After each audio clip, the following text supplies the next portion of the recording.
Capcom. Yes! No. Yes! Oh, that's how you set your players off, is a blast from the past. Welcome once again to our continuing campaign. I am your Dungeon Master, Bjorn Anders, and here is everyone. Say hello, everyone. Hello, everyone! No, not after that. Yeah. Different people have different opinions on a bugbear bust that has a magic mouth spell cast upon it to say welcome every time someone enters a tavern. Gotta love it. You don't know. There may be Do something we? like that. Yeah. I mean, I there's love certainly do. I love the shit out of it. It is Later, one of my there was favorite a things from our rock last that did campaign. the same thing. There was. Where do you think the inspiration for Zedri's Rock Gary came from? It's the whole thing. But yes, we're here to give you entertainment of sorts, be it this or our continuing story. We'll see what happens. It's going to be a good one. Announcements around. Anybody have anything glorious and exciting? I would say I would. I just wrapped production on a production at Treasure Island about 2 hours ago. And that was fun.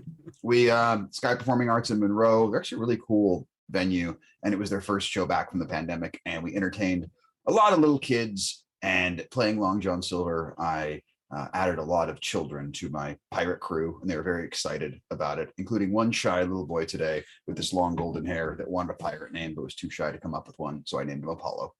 Nice. Nice. Well, I've got my play coming up. We open on May 20th, Riverwood at the Langston Hughes Center for the Arts. Yeah, been talking about it enough. Come see it. And then you're doing shows at Langston and then at Seattle Public Theater, right? It's Langston Cool. Hughes for the first 3 or 4 weeks, and then Seattle Public Theater for another week and a half or 2 weeks, something like that. It's in my calendar, but not in my brain. I'm looking forward to seeing that. Yeah, and then I'm also I'm voicing a guest character on the for an arc right now for the show Anti-Heroes Anonymous that our good buddy Ethan Dill runs, and all of them in that crew. And that's such a fun campaign. It's weird. They mentioned space in their campaign and characters being from space like 2 weeks before Spelljammer was announced. I think they're just following Ethan for all their release schedule. It's very possible. Ethan start talking about how Dark Sun is going to be in his campaign setting, because that's got some good stuff in it. Give them those little tidbits later tonight. Yes, please. Well, anybody else? Nathan, is your gym got anything cool I coming up? wasn't sure. I didn't want to cut him off. I was like, yeah. All right, Jordan's still going. All right. May 21st at the for all of you combat sports or martial arts enthusiasts, we are having at my gym, Team-Wise Training Center, a night of fights, grappling matches. There is a really, really cool 8-person jiu-jitsu tournament that I think is almost all black belts. And there are 2 former tournament winners that are both 2 of the best grapplers in not just the Pacific Northwest, but in the country. They're going to be competing in this tournament. I'm super excited for it. So if that thing might be up your alley, May 21st, Team-Wise Training Center. I think you can go to teamwisemma.com for more information. Yeah, I will get to be doing announcing, which I haven't done in a little over 2 years. I'm very excited for. It's going to be a lot of fun. So that might be up your alley. Like I said, come check us out. Very cool. Very cool. The other thing I would say, the band Bob and the Dangerous Brothers today released the final release of music that will be under that name. It's a collection of rarities over the I want to say nearly 2-decade history of the band. It features something of every member that's ever been involved. And then going forward, some of the members from that are creating a new project called Buffalo, stands for Bob Uniting Friends Lives On, named after one of our songs, Buffalo, spelled Bufflo. Basically, one of the founding members no longer lives in the country. He is very unlikely to return. And so we just don't want to carry on that name without him. But the vibe, anybody who's a Bob fan, or if you like silly shit, you probably will be a Bob fan. I know Nathan, for one, is very, very excited to know that more shenanigans are coming. Some of the most fun shows I've been to see have been Bob and the Dangerous Brothers shows. So much fun. We always say that when people leave, they should either say, that is one of the best things I've ever seen, or that is one of the worst things I've ever heard. Nothing in between. And we've gotten both. I think that does it. So without further ado, you lovely chuckle fucks. So you had finished up some business in the Shimmerstone mine. Pohaku acquiring this petrified wood dagger seeming from the earth itself. And he felt very at home and at peace with this. It was also discovered that where he got this, it was an arcane reservoir. It appeared that was why there were some members of the census there in the vagabond assemblage, specifically at the mine.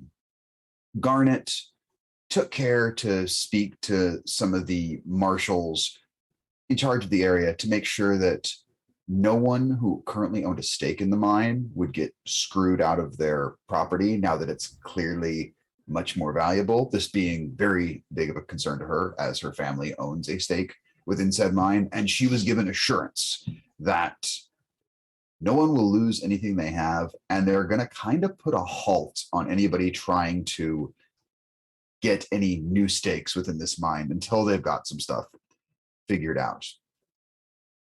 There were shenanigans and frustrations with one Gandos the Magnificent / Stephen, and some lines have been drawn and opinions of this individual, with Siobhan, Kira, and Mannix very much not being fans, Reba, Pohaku, and Garnet feeling otherwise. But you all returned to Ruby's Crossing, and Reba decided, for reasons unknown to all, that there needed to be a party. And so there have been invites being doled out to numerous people to perform, I believe it was the Twilight Revelry, I think is the name of the venue. And it's also known that Pohaku is going to be the opening act at this. Oh, Jesus, I forgot. We had Garnet Day, where as part of it, you all helped Pohaku gather snakes. And we saw Mannix sprout these amazing spectral gem-colored wings, an ability none of you knew he had. The end of the day brought something interesting, as Kira, for the first time, was able to break through the control this sword he's been carrying had on him. And he explained to Reba that it is a cursed weapon, and it is forcing him to do things. Not through full manipulation, but his choices aren't great. And he has theorized that this is why Temagur Irontusk went down the path of mass murder, to appease this cursed blade. You had all turned in for the evening, so you would all have the benefits of a long rest. Reba staying in a room at the same inn as Kira, Mannix, Garnet, and Pohaku, as she wanted to attempt to break the attunement or end this course or do something the next morning. And that is where we begin. The morning greets you all. Kira, you did lose one of your hit dice for, in the last night in a battle with the sword. Mhm. And you awake. What do any of you wish to do? As this was also the day that it has the evening of the party. You know that the train that's headed out of town that you're supposed to pull a heist on leaves in about a week.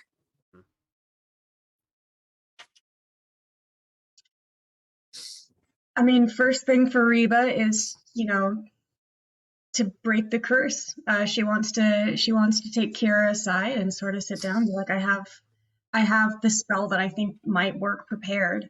Well, that would be great, but if you could untie me first.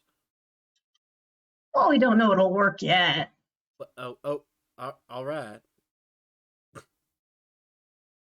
Just in case. Kira's just there, tied down, like, I guess Full to werewolf his bed, logic. like.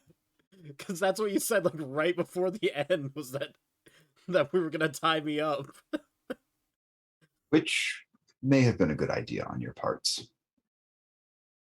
Don't do that to me. Yeah. Well, okay. I'm sorry, it's just in case you weren't looking too hot, but I have the spell ready. Let's try it now. Just don't go anywhere and we'll get it done. I All right, physically can't. Kira, Great. I Kira, can't remove before, curse. before you can do this, Kira, I need you to make a wisdom saving throw. This is a disadvantage. Yep. Oh, wow. Not bad. That is double 18s on the die for a 19. You are successful as you can feel the spell reaching through to you, even though you're not physically touching the sword at this moment. The connection you have with it, you can feel it reaching into your mind, and it's trying to tell you to fight, to struggle, to pull against these bonds, to try and break free and run. But your will is strong, and you do not give in. You are attempting to cast Remove Curse. Yeah. Okay. Roll a d20 and add your wisdom modifier, please. Okay. We'll call this spell attack. So it'll be proficiency plus wisdom. Proficiency plus wisdom. This isn't just your average run of the mill curse. Okay.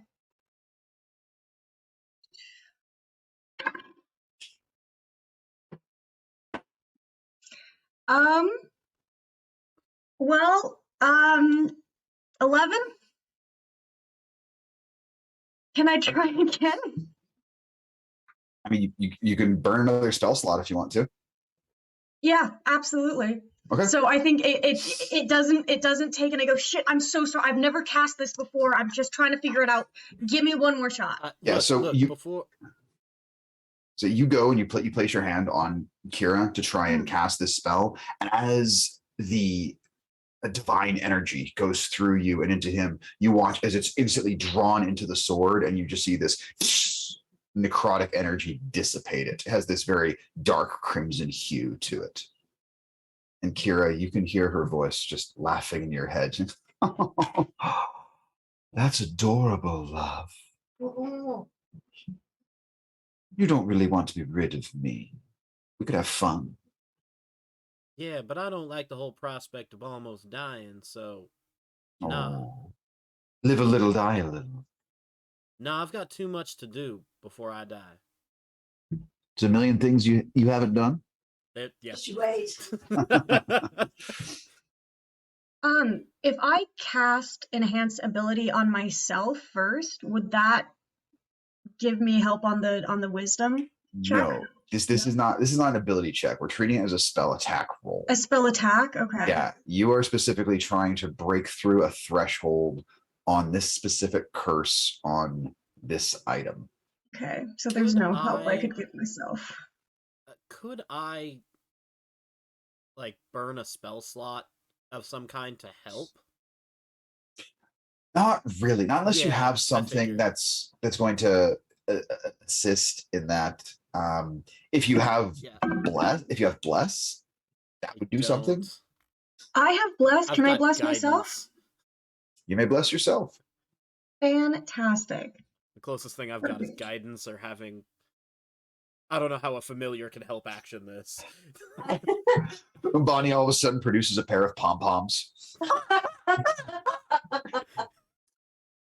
Okay, so I cast bless on myself so I can add a d4 to it. Yeah. It's just a little. And It's just a little Roadrunner sign that says you can do it. nice. That totally happens. What does your bless look like coming over you as the divine power of the goddess Hela is where everything originates from for you? Yeah, it's true. It's like a fine sprinkling of grave dirt. Just that last shovelful.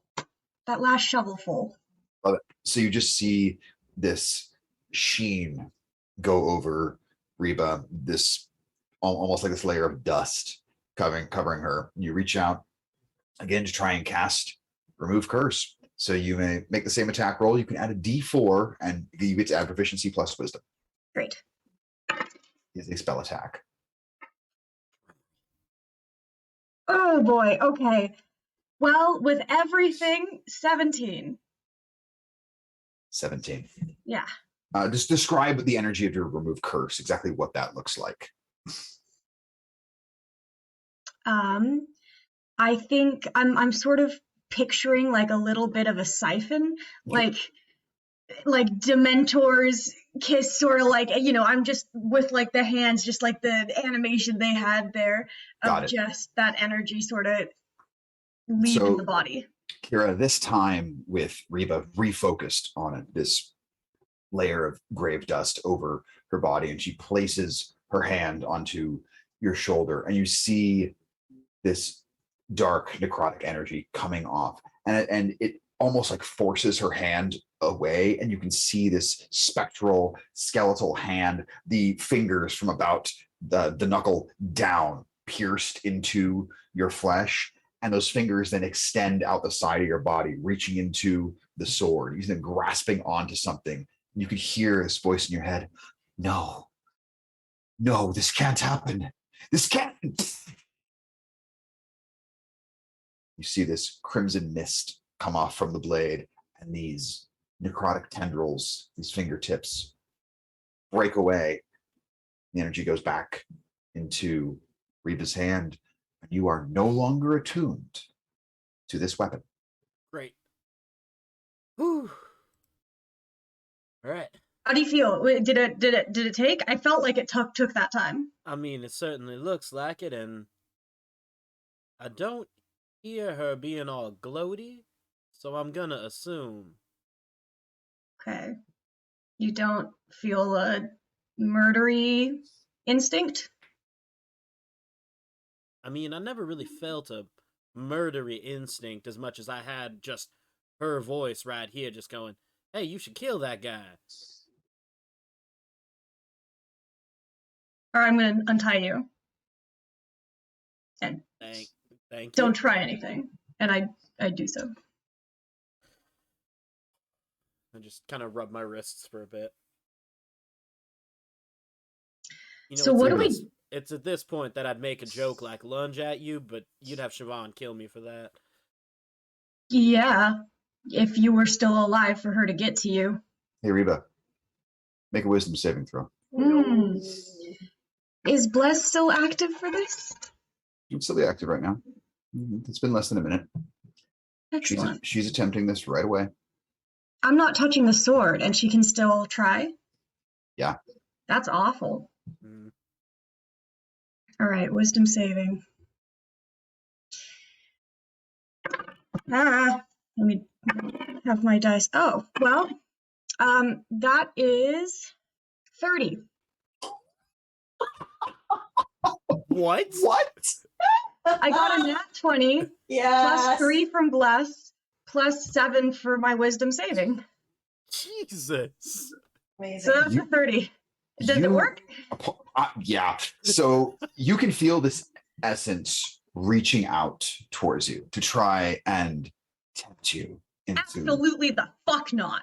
And yes, because you have dealt with the goddess of death in conversation one-on-one, and Blood Witch or no, there is nobody bad enough to make you that intimidated. You've already dealt with the goddess of death. Does not say you may not encounter individuals down the line that make you shake in your boots a little, but a Blood Witch trapped in the sword is pretty far down that list. And her attempt to ensorcel you fails. I think Reba senses this and just essentially goes, sit your ass back down in that sword and stay there. Oh, she trying to get at you now. Yeah. Dumbass. She is real desperate. Yeah, I know, right? It's not a good look. She's a clingy one, dude. Very much. So what do we do with the sword? Can I do like an intelligence or an arcana check Yeah, either one. Your to pick. know to know exactly the thing that I'm sure Phoenix is also thinking of right now. So you can do intelligence, arcana, or history, and I'll only allow you history because you do go to a magic school. I'm gonna do Arcana. Okay. And that is +4. So that's a 16. 16. So you do know a bit about cursed items and weaponry. You've taken a couple classes where they've talked about it. The most dangerous thing about them is magical identification very rarely reveals if something is cursed. You generally have to learn the hard way. Having contingencies like a cleric on hand who can remove curses to break an attunement with a cursed item is generally a good protocol. Most curses are instantly ended by that. The fact that this fought against it lets you know that whatever this individual is in there and whatever this curse is, it's not normal and it's very powerful. Because it's a magic weapon, particularly a cursed one, generally, because these are created by magical individuals, you've heard of them being created by the Fae, individuals from the Shadow Realm. Sometimes hags create these as a punishment. There's always a very specific way to destroy one. You can't just hit it with a magic hammer, for example, and break it. There was a ritual to make it. There's going to be a ritual to break it. But would I know if putting it in a lead box would help? Would I know that? You would know that. You would know enough about like telepathy and those kind of things that specifically lead does protect against such things. That a thin layer of lead would be sufficient. Yeah, that's the kind of thing that they would have covered for you, particularly because you're studying to become part of the census. They would be like, okay, so if you do find a cursed thing, here's a good thing to store it in so that it doesn't try and ensorcel you. It's very rare that you find items that can, but those are the most dangerous. Well, there's gonna need to be some kind of ritual we figure out to destroy it for good. But I think I have a project I'd like to pay Colm for. To be able to at least hold it down for a bit. Okay, but only till we can destroy it. We're not keeping it. Yeah. But this way, the thing I'm thinking of should suppress it so that we can keep an eye on it till we can take care of it. Doesn't sound like a bad idea. Mm-hmm. You know, kind of like you keep an eye on me so I don't do anything wrong. And then I start to walk down to get breakfast. I mean, do we just leave it in the room till then? That's what I was going to do. Yeah, you would know that this is not the kind of establishment where people just are likely to go wandering into a room that's not theirs willy-nilly. You've got a key that locks your door. And also because the Private Tide is the locale where members from the Empire, particularly census members, can find a place to stay. They're very, very diligent about privacy and accommodations for everyone who stays there. Because if it was found out that, oh, there are people rooting through belongings, it could cut into their business. Okay. So before we, oh, sorry, go ahead. So I was just gonna say, I put a sock on the door just in case, and to like discourage any housekeeping or anything. As you do that, Pohaku nods, doesn't really know what's going on, but nods, and then it takes 10 minutes and just kind of at the threshold of the door, just spends a little bit of time. You see him kind of tracing his hands back and forth, kind of over the, like where the, yeah, basically the threshold of the door area, and is kind of, if you asked, he would tell you that he is kind of getting a feel for the vibrations of how the wood is aligned, he is casting alarm in that area. Okay. We would be able to cross through without anything being triggered. He'll make that just into his own mind. Perfect. I imagine his alarm sort of looking like this fine layer of dust that he would instantly know if someone disturbed. But I also love the wood grain and all that. I adore Pahaku. This geomancer stuff is making me so happy. I like him a lot as well. Yeah, Oh yeah. yeah. The next free day You're is Pohaku Day. you're I can't wait for what that is. We're all just gonna go crawling and pretending we're snakes. That's all it is. I'm a bet right now that Siobhan and Mannix don't do a whole lot of crawling. Y'all have a good time with that. 0% chance. Oh, Siobhan and Mannix, the two individuals that there's so much animosity because where each one was born, but they relate to each other so well. So yes, you guys head down, finding a fair amount of rabble there in the main area of the private tide, food and beverage available. Bannock's able to get his coffee and coffee. The barkeep still very unsure and uneasy about this coffee and not understanding why he can't just have one and then another, but to each their own. Coffee.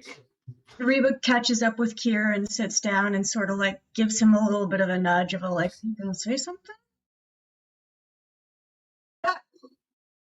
So just so everyone knows, don't need to worry about anything.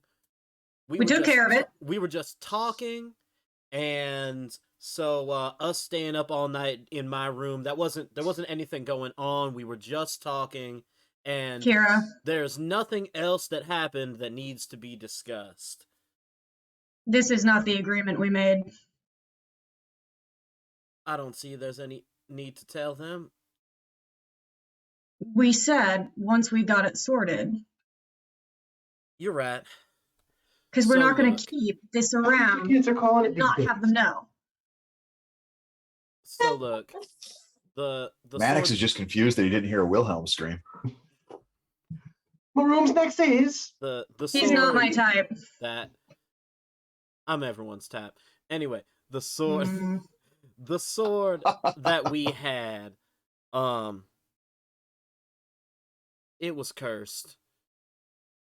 It's the reason why I believe Timigar went on his murder spree, is because, and now it makes sense, when you said that you heard a voice from someone that wasn't there. Well, that was the voice in the sword.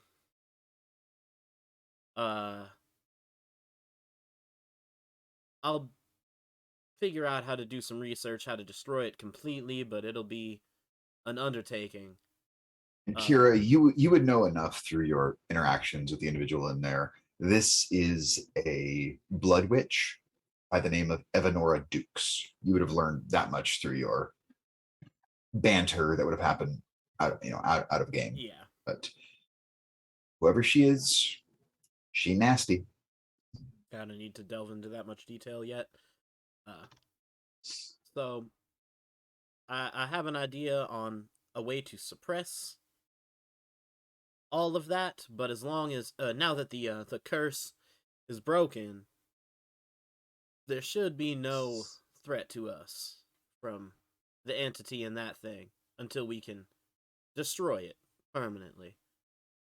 I mean, that's the problem. There's absolutely a threat. It tried to take over my brain as soon as I ripped it out of yours.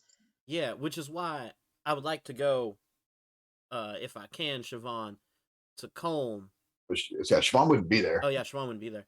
Yeah, she at home. That's right. Which is why I'd like to go to Colm, and which we need to go over that way anyway to get back in touch with Siobhan. But if I can commission Colm to make a lead scabbard for this thing, I can wear it as though a regular sword, and that lead is going to keep its containment out, so I won't actually ever draw it. But They that do way, have I can hide it in plain sight. Sorry, just quick clarification. Who all is here for this? I would say everybody except Siobhan. Okay. Since all of you stayed at the private tide except her. Kira, that seems like a monumentally bad idea. Yeah, you're not wearing that sword. This is not just like some cute little accoutrement that you can put on and walk around in. That's a big word, but I agree with her. Anyone who's proficient in Arcana, except Kira, because this was his idea, Hmm. may make a Arcana check. 10. Oh, I'm not proficient in Arcana. Okay. Not anymore.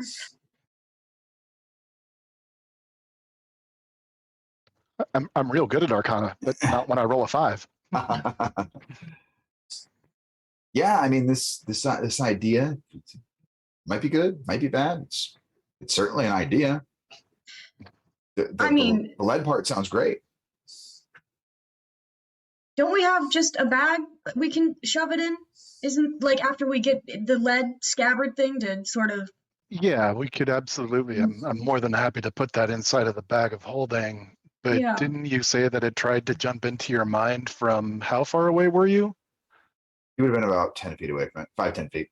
How Because did we these get it in these the rooms bag? aren't huge. It won't be able to do that through the lead. How do we get the lead onto it? Allegedly. Well, there's Kira- nothing of all my study into understanding how to fight against bad magic that would lead me to believe it'll be able to get out once we can encase it in lead. Yeah, Kira, you would believe that ability, because you have spent some time attuned to it, to reach out to try and ensorcel somebody to bend their will to hers. That's a kind of once a day kind of thing. Mm-hmm. You spent enough time with it that you feel very safe that, hey, we have today, however we're going to encase this thing, to do it. And Because also the way it that failed on Reba, so it's not going to be able to try on somebody else until tomorrow. the way that she I tried got- to get to you, she can only do it once a day. She's powerful, but she's not that powerful. I have an idea. This is. We have no use for this. I don't think anybody has any use for this. Is that a fair statement? Yeah. How about we go outside, maybe go a little ways away from town. Give me, I don't know, a couple of minutes. I dig a hole 100 feet deep.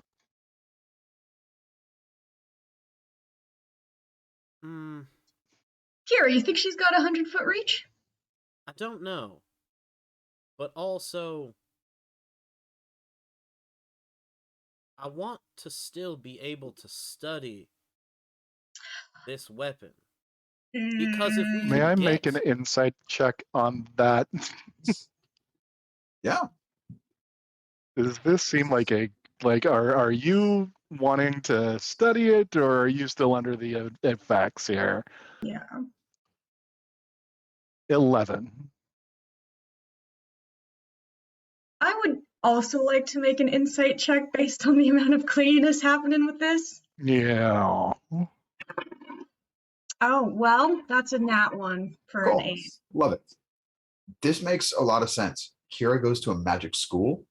The idea that he would want to study a magic thing. Also, he's studying to become a mage hunter.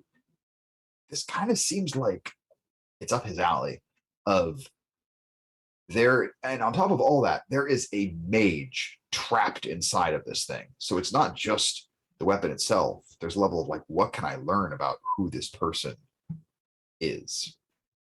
All right, dude, I totally see where you're coming from. I get it. This is all very smart study material, but like, fool you once, shame on you. Fool you twice, way more shame and murder.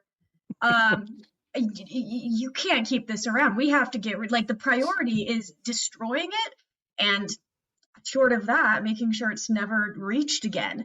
I don't In fact, trust. it's probably better to put it in lead, dig that 100-foot hole, and then if we find out a way to destroy it down the line, we'll know where the hole is. We'll draw a little treasure map with an X. How many folk tales have you heard of someone finding something lost to time because it was locked away, never to be seen again?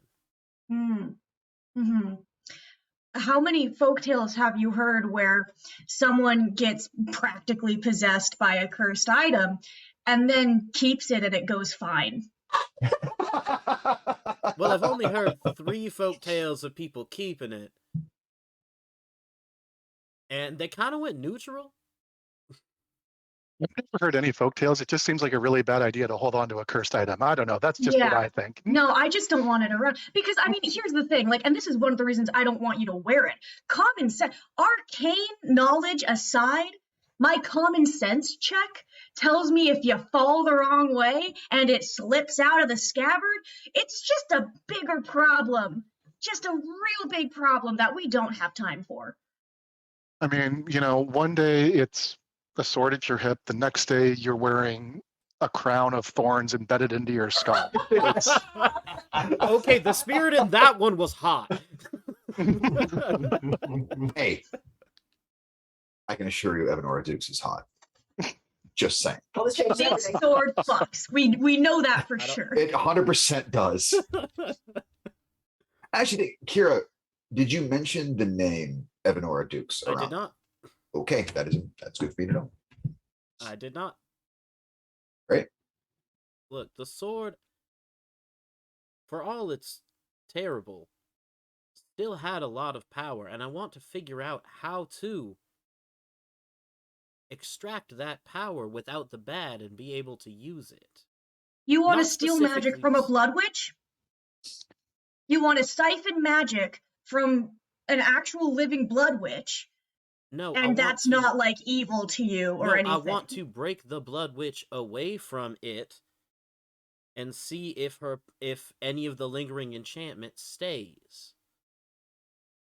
No. Absolutely not. No. Why? Listen, What are Kira, you? this seems to be important to you. I don't understand it. This seems like a real bad idea. Regardless, we don't have a lead scabbard right now.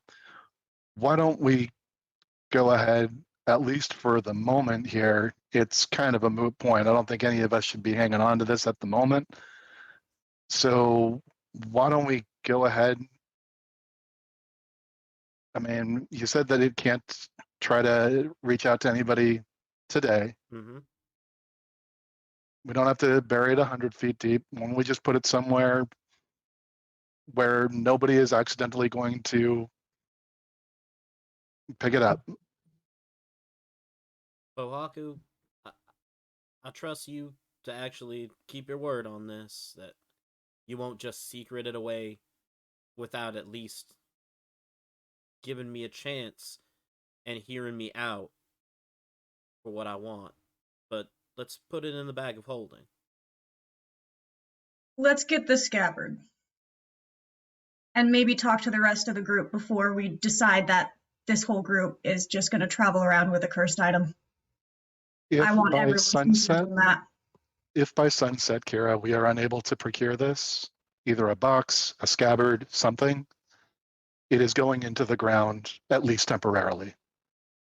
Well, that's the thing. Like, you can't study it right now. Why don't we just bury it and then come back to it later if you really want it? Because I don't trust being able to come back when I'll be able to get it to where I can study it. Well, let's see what we can find. Scabbard If nothing first. else, I'm sure we can probably find a box, if not a scabbard. All right, I'm ready to head to Combs when you are. Let's go. I go So back the up to six- the room and get the sword. To the. Oh, good. Sorry, I Kohaku very assumed you were gingerly opens leaving up the this- bag of holding for you. Aren't we just going to leave the sword in the room, get the scabbard, bring it? But why carry it around? I mean, inside of the bag of holding, it is as safe as it possibly can be. There Okay. is, as I drop it in. Do you want? Can I carry the bag? I already did a good job of like rebuking that once before. Kira, as you drop the sword into the bag of the holding, you just hear this voice, asshole! She just called me an asshole. Pohaku thinks about it for a moment, Reba, and then is like kind of shudders and gratefully hands it over to you. But hold on. Great. Reba. Because you can break the enchantment, the worst case would be her getting to you. Oh, that's also a fair point. Yeah, I see you, Bjorn. Hmm. Listen, I'll hold on to it, Reba. Look, Wait. I'll just be here. I'm going to be playing. I'm going to be working out in the backyard here. We've got some rehearsal to do, so I'll just be in the back. You'll know where to find me. All right. I can't wait. So it sounds like all of you, but Pohaku, because he has rehearsal to do. And I'll go down to the to the bartender or the innkeeper or whoever and see if I can just get some sort of raw meat, some small things for. How many snakes did we say that I got? Did we get like a dozen or something? You I got don't a even good remember. You got a good number. I know I certainly didn't write it down. Yeah, neither did I. Y'all are so hosed, but I don't. I'm not Honestly, playing hard. A dozen snakes? Why not? Fine Sure, with it's a it. dozen Sure. snakes. All right. I have Cool. no idea what in the monkey shit you're going to do with these things. It was 6 snakes. Six, half dozen. Perfect. Snakes. Thank you, in the DiceJailerStats.com. bag. Yeah. Between Tanya and Jamie, you guys are set for people remembering stuff. I'm not writing things down because Siobhan's like not here for any of that stuff. And so I'm not writing it down. So like, well, she doesn't know. That is the ultimate in I refuse to meta game. That is the ultimate. I have some mad respect for that. Mad respect. Thanks. So yes, you will be rehearsing whatever that means with your 6 snakes. The rest of you head off to Calm's Anvil. Actually, while you're traveling, Pahaku, you will go and check with the bartender. Is this half-elven gentleman named Thaddeus? Will roll meat, you say? Don't are you sure you don't want your breakfast cooked? Oh well, I mean, I'd love some that was cooked. This is going to be for my friends. I see. And are we thinking like full portions? Is this appetizer more of an amuse? Oh no, I can have a nice just- tartare prepared for you. Oh no, nothing so fancy. Although, well, I don't know that they've ever had a tartare before. You know what? That sounds lovely. Let's try that. I'm sure they'd enjoy it. 6 beef tartare, you say? Yeah, that sounds great. Just small portions, though.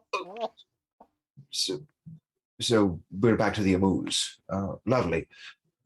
Amuse tartare, beef, portions, beef, raw, tartare. 6, Indeed. indeed. I'll have it taken care of for you, my friend. Great. And what will Garnet's be gonna stay with Pohaku. lovely. And What one will- for her. 7, delightful. So 8, me. we'll make it 9 just in case. Good decision. If I don't like it, you can have one too. Lovely. So what will be provided? It is 9 small spoons, each with this small little portion of beef tartare. And it, I'd like to continue to hear how he spoon feeds the snakes, please. I'm so glad we get Well, to. so I hand one of the spoons over to Garnet. I just shove one of the spoons into my mouth. How is it? It's good. Like, I'll say this: do you like beef tartare? I personally do. Do you? I, as a person, have never tried beef tartare before. I think it's delicious. It's very rich, very fatty, and it's just friggin' delicious. Yeah, this is very good beef tartare. You can sort of feel this, and it somehow he portioned it just quite perfect between all of these. You just get this nice fattiness from the yolk of the egg that was used in there. Clearly an exemplary cut of beef, very well seasoned. It's good. It's good. It's terrible if you're a vegetarian, but if you're not, No, it's good. it's good. It's good stuff. So the spoon fits your mouth quite well, and garnet fits your mouth quite well as well. Now these snakes. gonna be a little big for them. Please paint the picture for me. Okay, no. So okay. So what's happening then is so I give one to Garnet. I am again. I just shove the one into my mouth, kind of chew. Shove the extra one into my mouth. This is good. Yep. Thanks. And then I Most just welcome. take the remaining spoons and I just kind of like take the like on the counter and just kind of shovel them into the bag of holding, and then turn to leave, and then turn back. How much do I owe you? But you aren't supposed to keep the spoons, so I'm going I to. reach into the bag of holding and pull out just the spoons. Goodness, for 5 silver, we'll call it good. Okay, I reach into my pocket and I will give him 6 silver. Thank you so much. Oh, thank you. That was really something special. Enjoy your meat. What do you think, Garnet? It was tasty. I'm sure the snakes will love it. She's I not think so sure. too. Snakes? Yeah, my friends. And I walk away.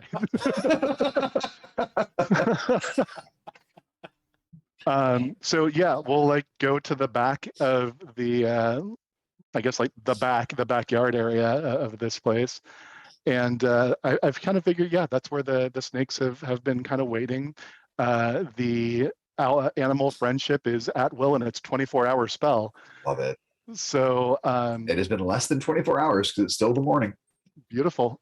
And then I'll ask Garnet, hey, when you talk to them, how often can you do that?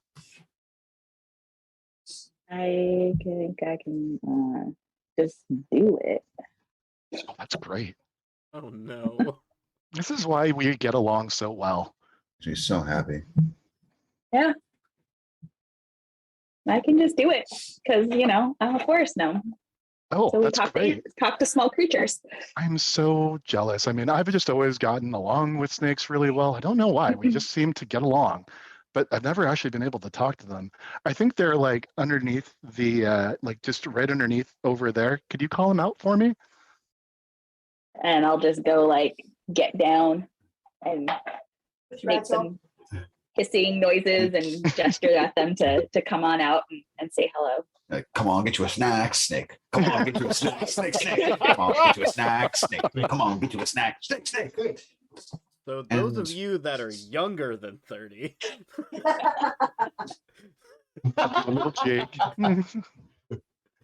Maybe that is going to be the performance, is doing a little jig to get on the boat. I can't wait. So yeah, the snakes will come out, and I imagine Baku, do you just scoop a fistful of beef out of this? Pretty much. And Love I'll it. just like, I will speak to them in Druidic, and then I will remember, right, they don't understand me. And so I will start talking in common, and if Garnet wishes to translate, she's welcome to. But it'll just be like, this is for you. It's from the bartender inside.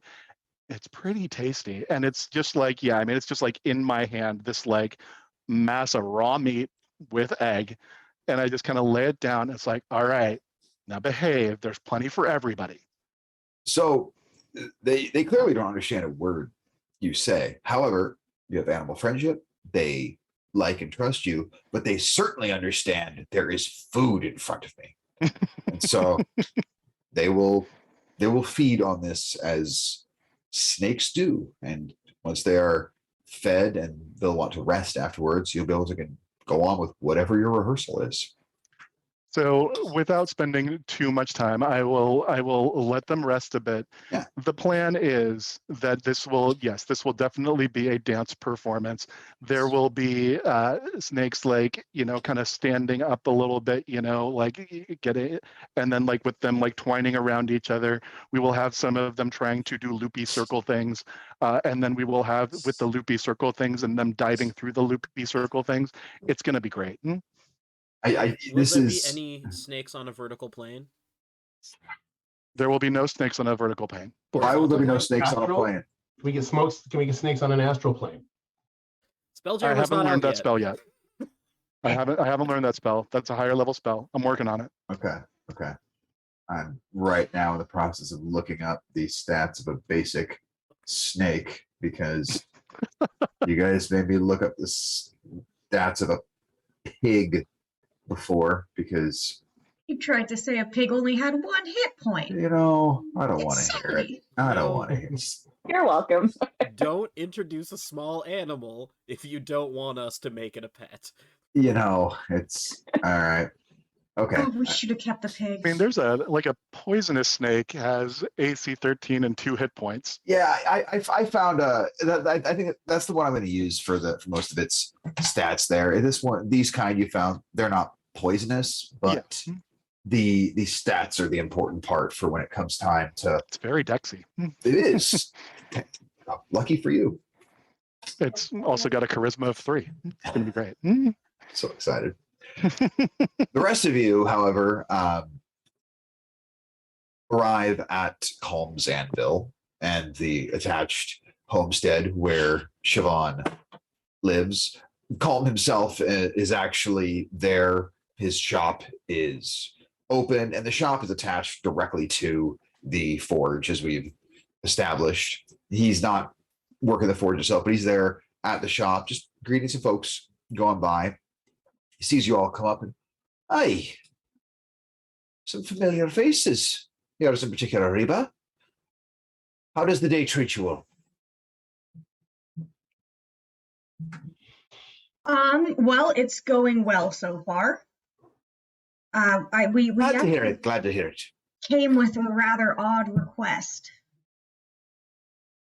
Listening, but concerned. I would like to commission you to create a scabbard made out of lead that perhaps has some kind of locking mechanism to lock the sword in there.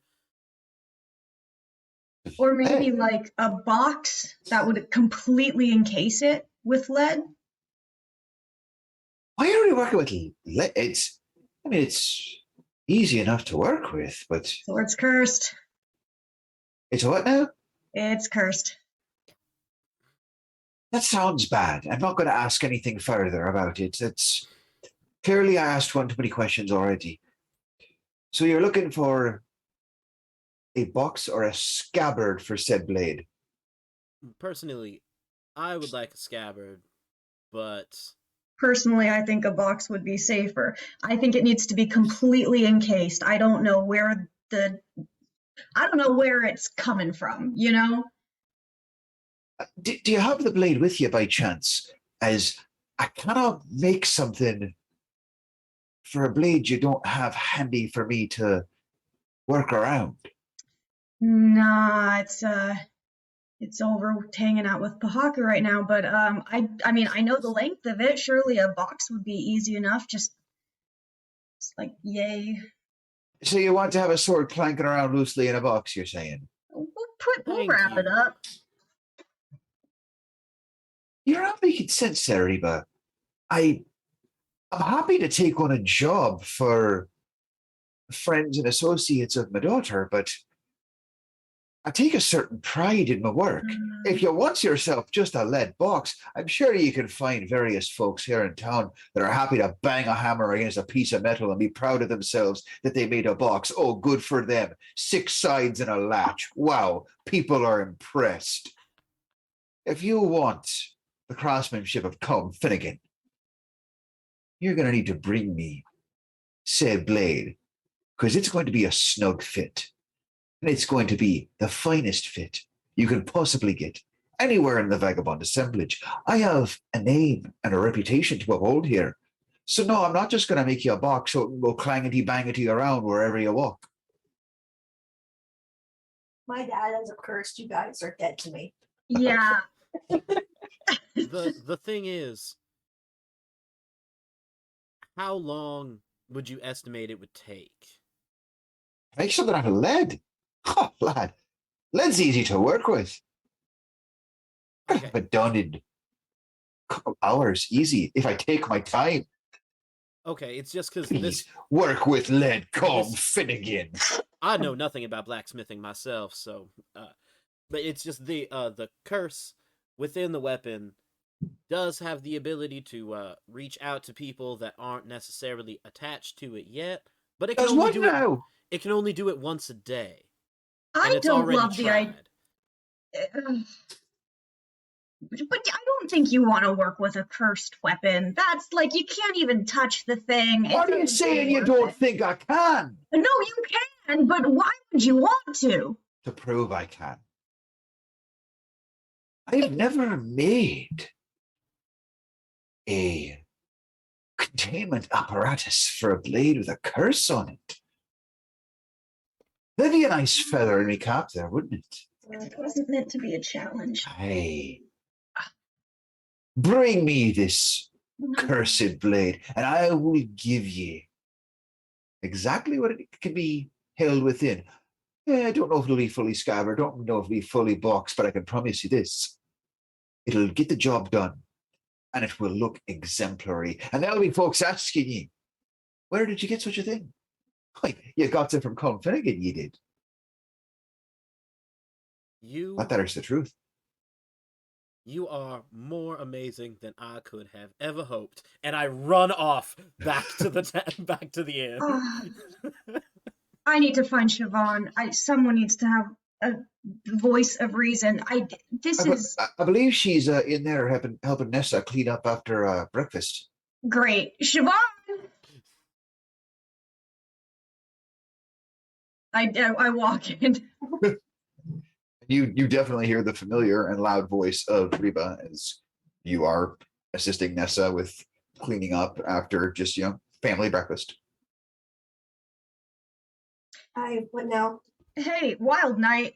Can you maybe help me convince your dad to not work on a cursed sword? I think I'll need you to go back a step or two. All right, so remember Timigar, Iron Tusk, the serial killer? Yeah, and remember that sword that Kira grabbed off of him? Sword's cursed. It's cursed sword. And what does this have to do with Da? So I managed to break the curse. Okay, the curse was keeping Kira from telling anyone else about the curse. But then he managed to battle through it and tell me. So I figured out how to remove it. So I basically detached the sword from Kira so it would stop telling him to murder people, because apparently that's what it does. It just sort of does little murder whispers. And now, because it's a telepathic murder whisper curse, we need something to contain it that's going to keep it from being able to reach out to people and try and latch onto them. And lead, according to little Mr. Schoolboy, is the thing to do it. So we asked Colm about it, and he said he could really easily make a lead box or a lead scabbard. I'm hoping for a lead box, then we can stick it in the ground and not carry it with us. That's another argument that I would also like your help with. Anyways, Colm is very proud of his work and won't just make sort of an approximate box.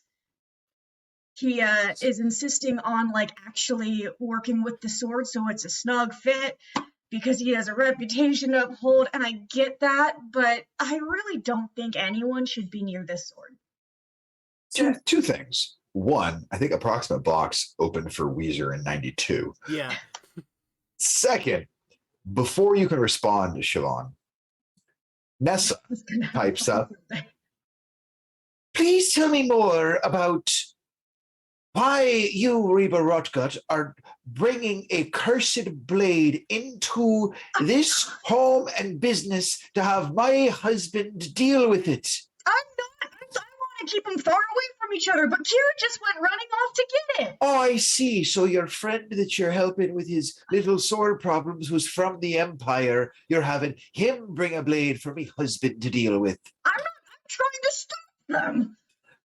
Reba, I am trying very hard to keep you on my good side, but you're doing a bang-up job of making me reconsider that on an almost weekly basis now.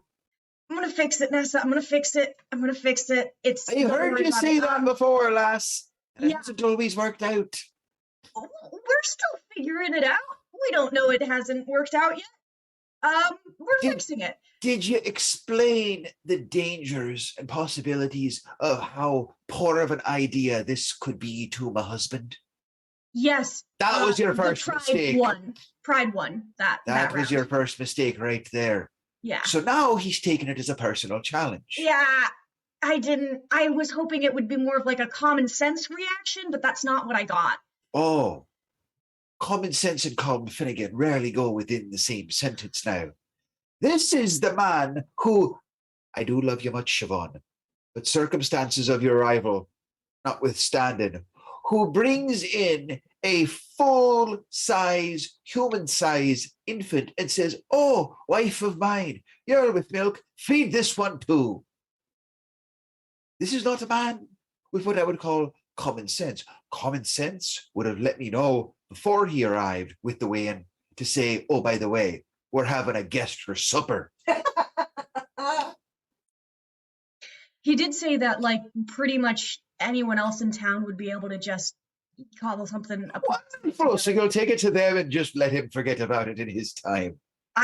He's gonna be insulted, but I'd rather insult than curse. Oh no, he won't be insulted. He'll just think you decided to go elsewhere where they could get it done faster. The man is often very busy. He won't have the time to be insulted. But I'll tell you now, if that whatever it is arrives back here and ends up in his hands, you'll have no chance of prying it away from him until he's done with the job. So that's just a piece of information for you to have at the ready. I need to ask you again, why did you tell him about all the dangers when you know how prideful the man is? Because I wasn't. Goodness sakes, do you have it with you? Did you bring it into me home? Is it in me kitchen? Is it's not going to curse me cast iron, is it? Oh, ma'am. Well,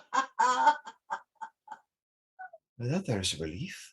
I can't stop. You can't be having that happen. I think I'm gonna go find a lead box and stop Kira. You go ahead and do that, Reba. Okay. Bye, Siobhan, you want to come? Siobhan's been doing essentially what Jamie's been doing, just like looking back and forth, grinning between this. Yeah, Siobhan completely knew that she would not get a response out before Nessa's reply. She did try. She glanced at her mom and was like, "Ah, yeah, all right, she got this. Yep. All right." Yep.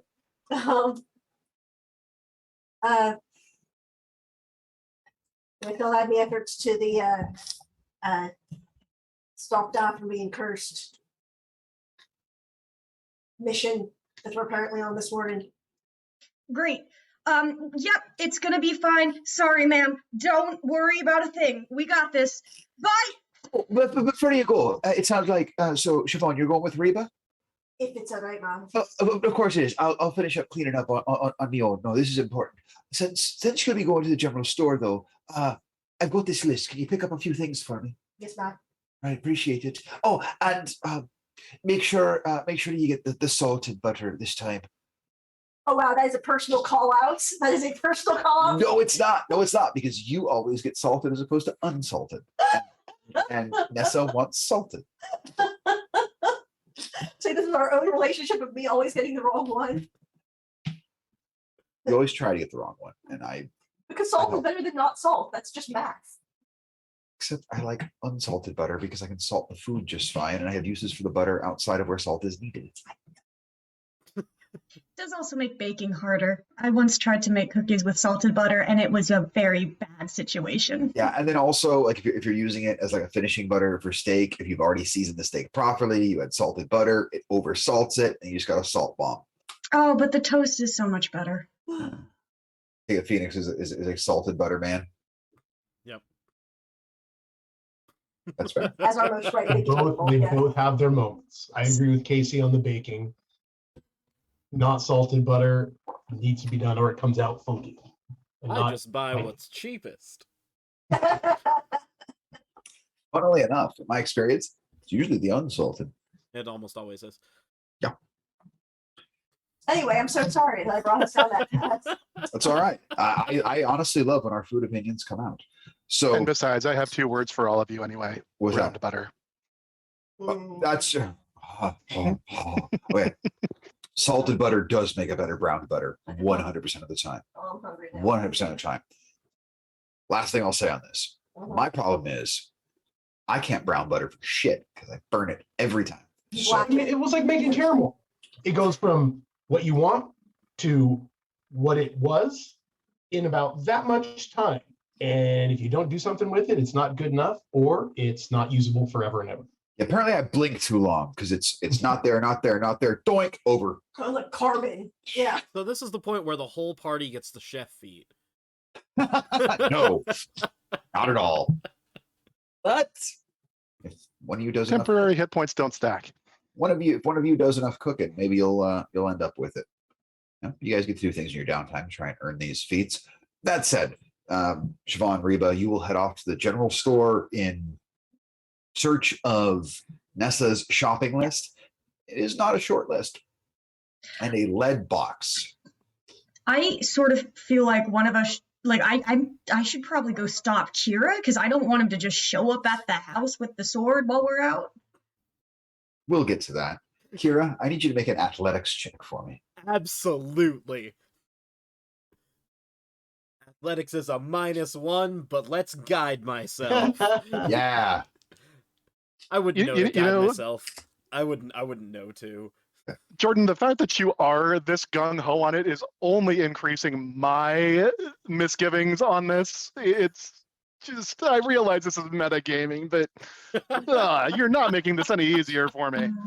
It's the freaking thorny crown all over again. It's the thorn crown all over I again. am here for shenanigans, and this makes sense for That's Kira, Shenanigans and I'm are a greased sorry. pig. Shenanigans are Garnet Day. This is a murder blade. That's great. You're not there. So let's get that athletics Yeah, the athletics is an entire 7. check. You know that scene in Lord of the Rings where Gimli's huffing and puffing? Keep Brunington. That's the key. That's a little bit of you right there, Kira. We were like, oh man, I did not work on my cardio. So No, I am acrobatics, not athletics. you are. So it'll take you a decent amount of time to get there and back. We'll see who gets there and back first. Siobhan, can I get we'll get to you in a sec, Rita. Okay. Siobhan, can I get an investigation check on those shopping list items you're looking for? Are we not just doing the box first and getting the items later? Siobhan was told to come back with these groceries. Do you think for a minute she's going to piss off Nessa? Just think we could prioritize. 18. 18. You've gone to this general store a million times, Siobhan. You know the layout like the back of your hand. And as Reba is fretting and worrying about how long it's going to take, there are points where you're just like, yeah, step back, Reba. Okay, I needed that. Reba, you stand in front of the cabbage. I need that.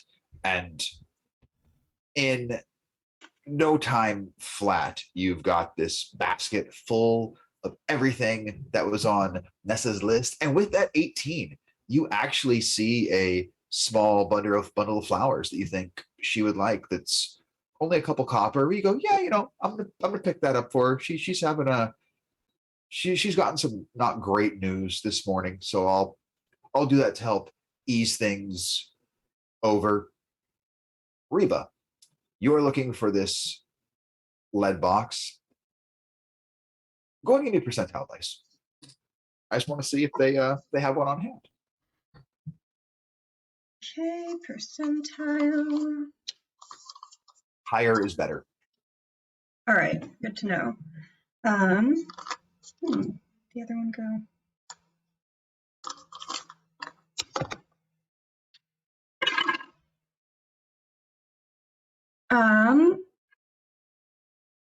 Higher is better, you said? Sure did. 5. Oh dear.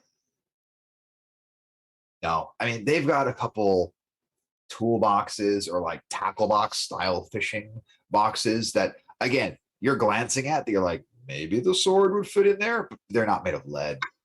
And the proprietor explains that just lead boxes, that there's not much of a market for them. So, I mean, he imagines if you brought him like a sheet of lead, he's got metal snips, he's got some hammers. He could probably bang one out for you. It wouldn't take too long, but he's certainly not a blacksmith. So he recommends you go to Calm's Anvil if you really want to get a quality smith to make you one. Love it. Thank you so much. I didn't think of that. I'll call on him right away. Siobhan, you're a blacksmith. Can you just make this? Yeah, and the proprietor, it's this bugbear gentleman. He's like, "Oh, welcome."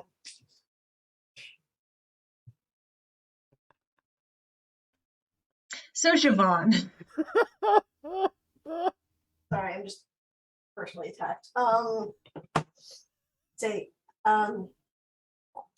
I don't think we might be any more impressed with me touching the cursed blade than I don't think anyone should touch the blade. I think I should just go make a box this big, and someone makes a box that big. I don't think it's a big deal if the blade clings around, but everyone seems to think it's the most important thing in the world. You can't really ask me to do substandard work. It's not. No, not can this you? major. Can we find a sheet of lead and you can just? I can do some substandard work for you, sure. I knew I could count on you for that. See, I don't. Okay, Siobhan would maybe know this. Can one just find a sheet of freaking lead? I mean, you could probably go around to a couple different, individuals who would have metal or whatnot for sale. There's a good chance Calm has some lead on hand. He keeps all sorts of metals on hand because he never knows what kind of weird ass orders he's going to get. Yeah. Boxes made of lead are very, very rare, but every now and then somebody wants lead worked with. So yeah, was that Cleo? Sorry, this made weird noise. that was me holding in a belch. No, sorry. So we'll say I explain all of this, and I say, all right, I hand her the flowers and say, so just you give these to my. Thanks. Yes, I rolled. Calm does have some lead in the forge. You know this for a fact. Yeah, I was saying I would do that. Why did we even go to the general store for shopping list? Okay, let's go get Kira and take care of this. All right. And you will get the items just put on your family's account. So they're invoiced monthly for everything. You will bring that back, and with that 18 for your investigation, you found these things very quickly. So you will get back a few minutes before Kira does, and Nessa is quite diffused by being given the flowers by you, Reba. Very thoughtful of you, Reba. Thank you. Apology accepted. Great. She will immediately take the ingredients from Siobhan, make sure everything's stored, put away properly, and begins much of her menu planning for the week. Reba's running to intercept Kira. Like, the blade should not reach the house. On animals after her. Alrighty. I wonder if you guys do intersect as, like, Kira, are you taking, you don't know Ruby's Crossing as well as Reba does. No, I definitely don't. So, Kira, I want you to make, what do I want to call this? Just make just a straight intelligence check to see if you can remember the shortest way to and from. That is a 19. That is actually helpful for the interception. As you remember the shortest path back, okay, I think I go 3 buildings down, then I cut to the left. Then it's a hard right, and then 4 more buildings right back to the left, and it's a straight shot to Calms. And Reba, you're going the shortest path because you've lived here for quite a while. That would be just in your nature. You've taken the shortest path to get there. And sure enough, the Finnegan homestead would be within eyesight here. You and Kira are now approaching each other. Kira, hold on. Crisis averted. What do you mean, crisis averted? Like, we need to get the measurements done. Nope, don't gotta worry about it. We're just gonna Siobhan's gonna take care of it. Because, like, the thing is, if that sword approaches Colm's home, then we don't actually have to worry about its, like, murdery tendencies because we'll all be killed by Nessa anyways. Now, there's a bit of me that hopes that's hyperbolic, but from No. the short time I've spent with you, I know it's not. No. Yeah, and if the more time you spend with Nessa, you will realize it's not. So what we're gonna do is we're gonna wrap that sword up in some cloth so it doesn't make a ton of noise, and just chuck it in a box, a subpar, low-quality lead box that's not part of Colm's fine artisan goods. Siobhan, make a dignity saving throw. Sorry. You don't have to actually roll anything. I was like, damn. She's standing right next to you.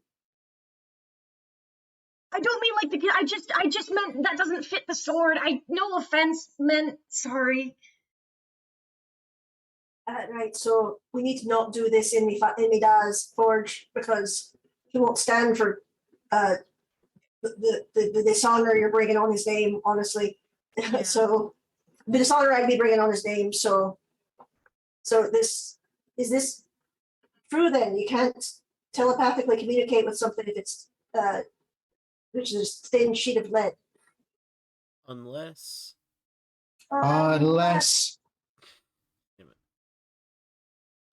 everything that not everything I've learned in my years at the academy, but the specific classes on canceling out and defending against magic are incorrect.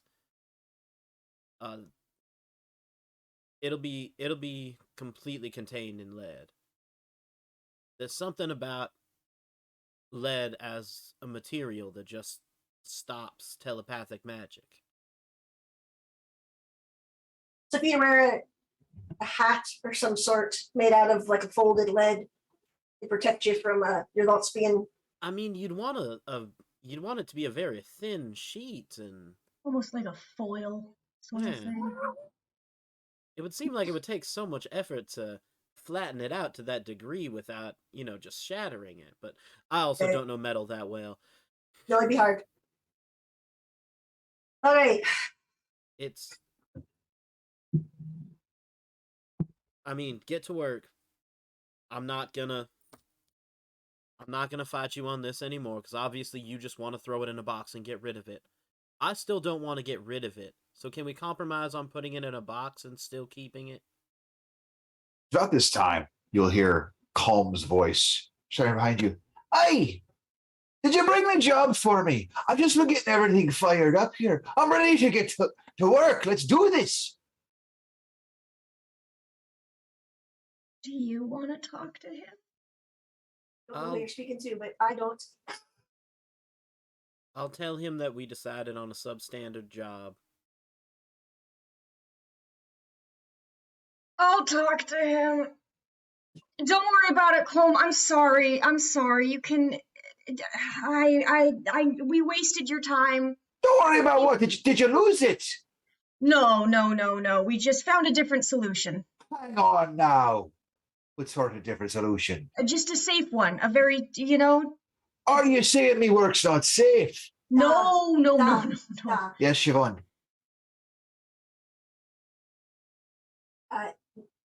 Your wife overheard the discussion.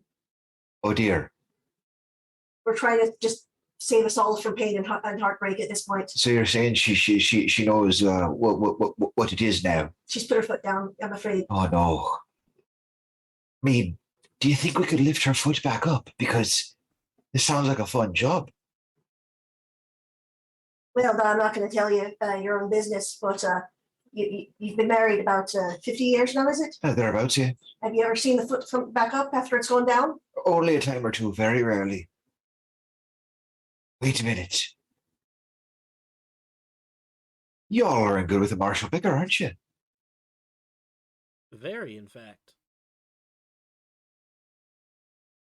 Perhaps a reminder of that might. No, that's a terrible idea, Colm Finnegan. It's a terrible idea. Why did you even think of that? No, you're right. You're right. The foot is down. I wish you luck. A bit sad to say I won't be able to create the containment contraption for such a thing, but perhaps the opportunity will arise another day in my life. Hey, Bjorn, Yes? how would I know how similar in shape my regular short sword is to that short sword? Similar in dimensions, like length and width. Very similar. As far as in look, couldn't be more different. Okay, cool. Because this one has that very ornate cat's eye motif on either side of the hilt. Like, no one would mistake one blade for the other. I know. Kira will say, Like, and the blade has a slightly different profile as well. So a scabbard that, say, fit your blade would be too big for this one. Because this one has a slightly narrower blade. yeah.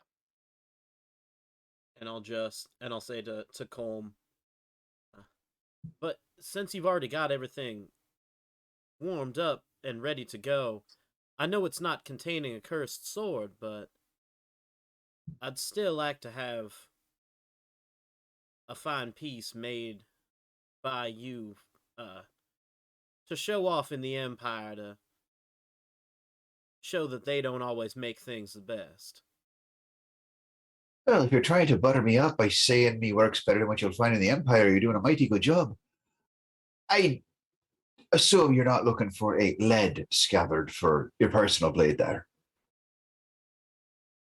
Why not? Probably something. Because there's nothing special about it, lad. I mean, fair enough. I didn't want to get you all ready to do something and then you're not doing something, but The forge is going. I can work with plenty of different metals. I You want yourself a scabbard? absolutely, for this blade, and I'll draw my regular short sword out. Short scabbard usually made of wood. Oftentimes, Okay. they can be made of metal. Okay. It's not easy to do, but it can be done. Yep. And he'll look past it. Siobhan, is he worth it? Worth your work. Worth being bumped up in the queue a little bit. Scabbard don't take too much time. There's Oh, I'm Imperial sure I one. won't need the sword for a while if you need to treat me as a regular customer. I'm talking to me daughter's son. I'll get right back to you. I apologize. I need a good lad. If Siobhan says you're a good lad, happy to do it for you. It'll tell you what. Leave the blade here with me. Have it ready for you by tomorrow morning. You come back with 6 gold. I'll give you a scabbard you'll be proud to wear. Tell me, what imagery do you like best, son? What means the most to you? Balance. Balance. I like that. Okay. A balance. I mean, the magic I do tends to skew to the ice side. Aye. So fractal angles are always nice, but I don't know how.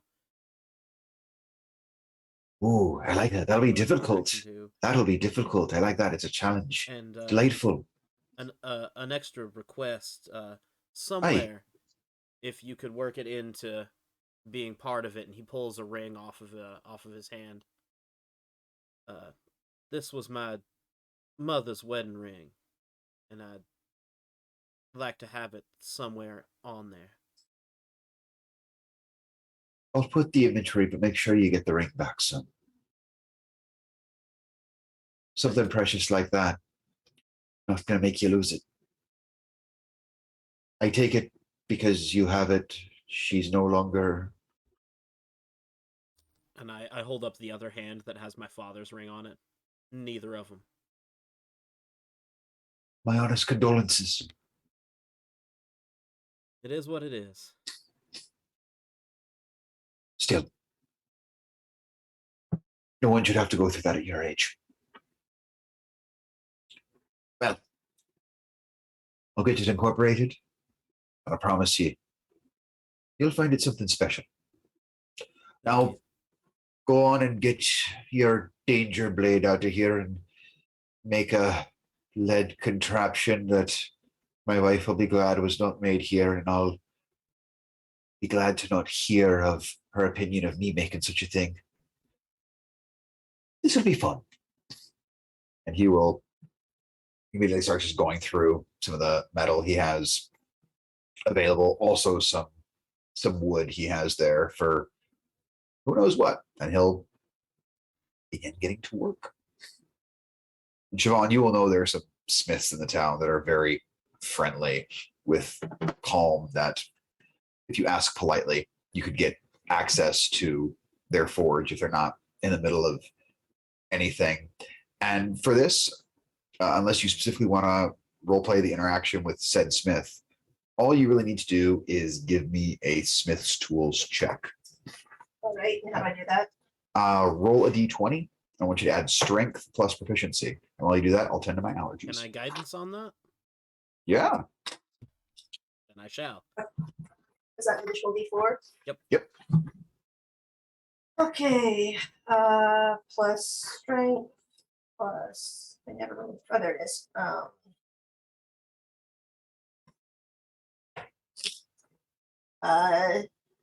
16. 16.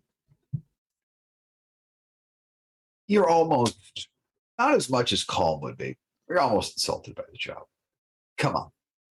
A lead box. You could have made this 10 years ago.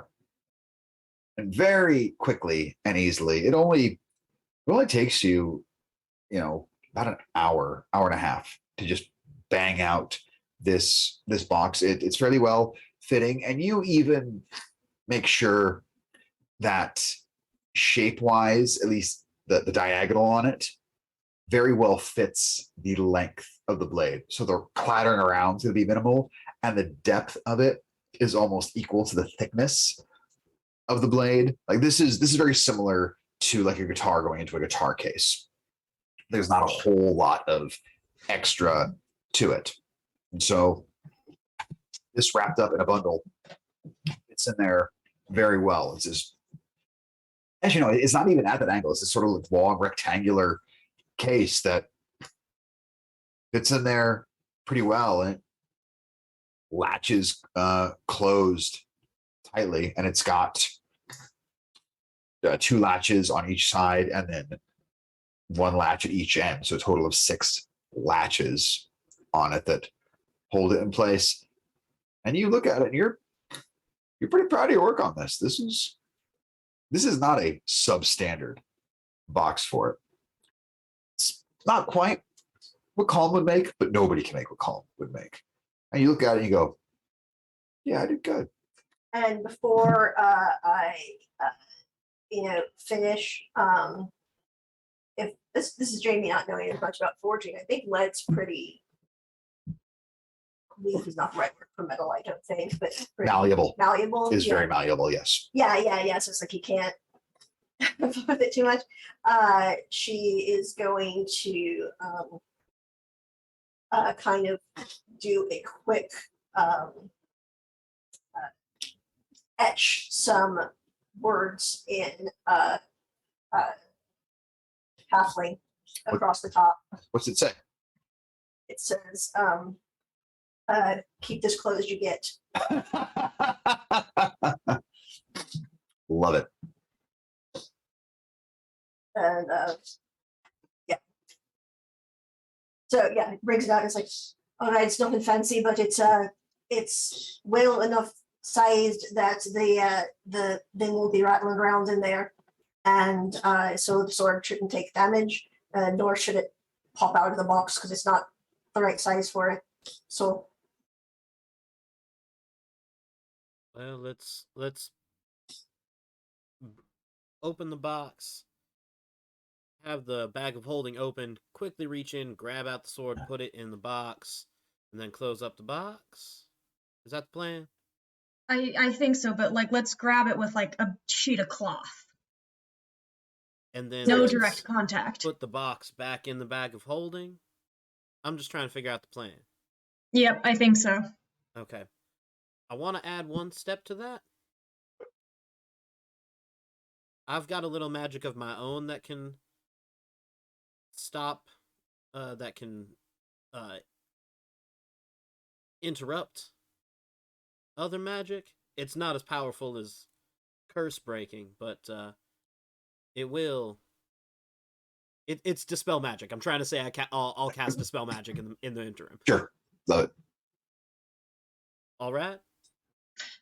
All right, if you're gonna handle it too, God, I mean, who would have the best resistance to it? Who's not me? Well, again, you would know that it can't do that. Reach out to try and make you do something again. Yeah. Today, Yeah, I'm Someone just would have nervous to about focus the on it. cloth. Yeah, Someone would like have to Okay. focus on it. yeah. When Kira attuned to it, he sat with it for an hour. Yeah. Oh, okay, okay. It didn't curse me until I attuned to it. Correct. All right. In this case, I still advocate for no direct contact because why mess with it? But yeah, all right, go for it. All right. So box is open. Bag of holding is open. You come back and get the core sword from me? I mean, we'll have to. I thought that I thought that you already I'm had sorry, it. I didn't realize you already had it. Yeah. It's fine. It's fine. It's kind of all right. Yeah, I kind of imagine that while you were dealing with the snakes, he was just very quickly, "Hey, we got a plan for this. We're gonna make it safe. Got the sword." And before Bohaku can give much of a response, he's long and gone, and you're back to your snakes. So while you pull this blade out of, oh, I see.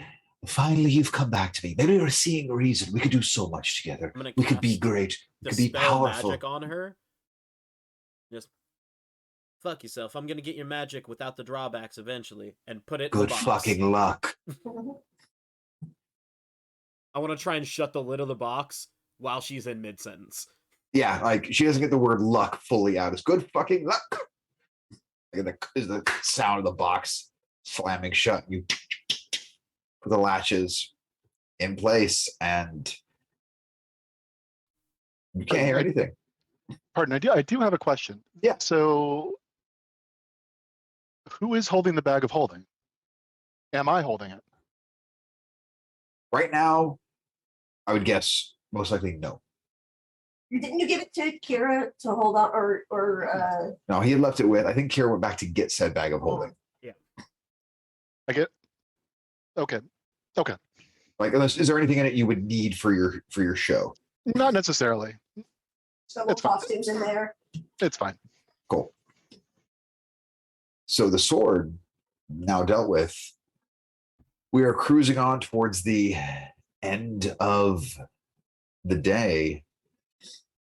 What do you guys want to do as this party is drawing closer? Oh, buggeration.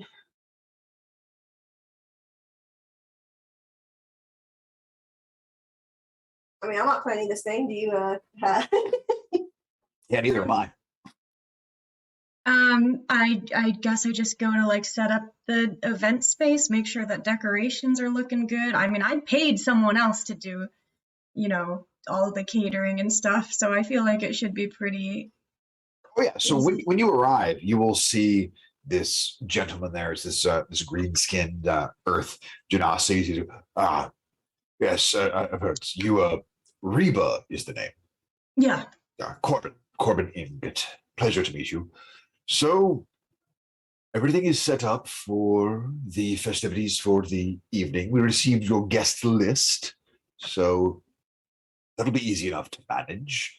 We were able to get a few performers on the bill. We have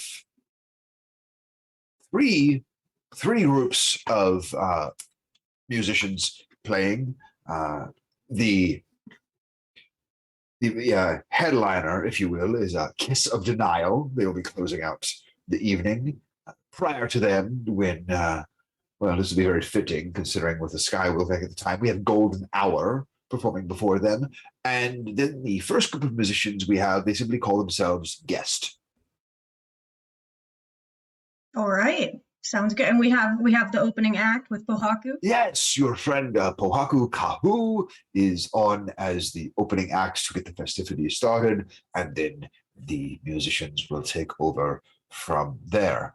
I must say, getting Kiss of Denial for a private show was no small feat on our part, but you paid very well, so we sought out the best for you.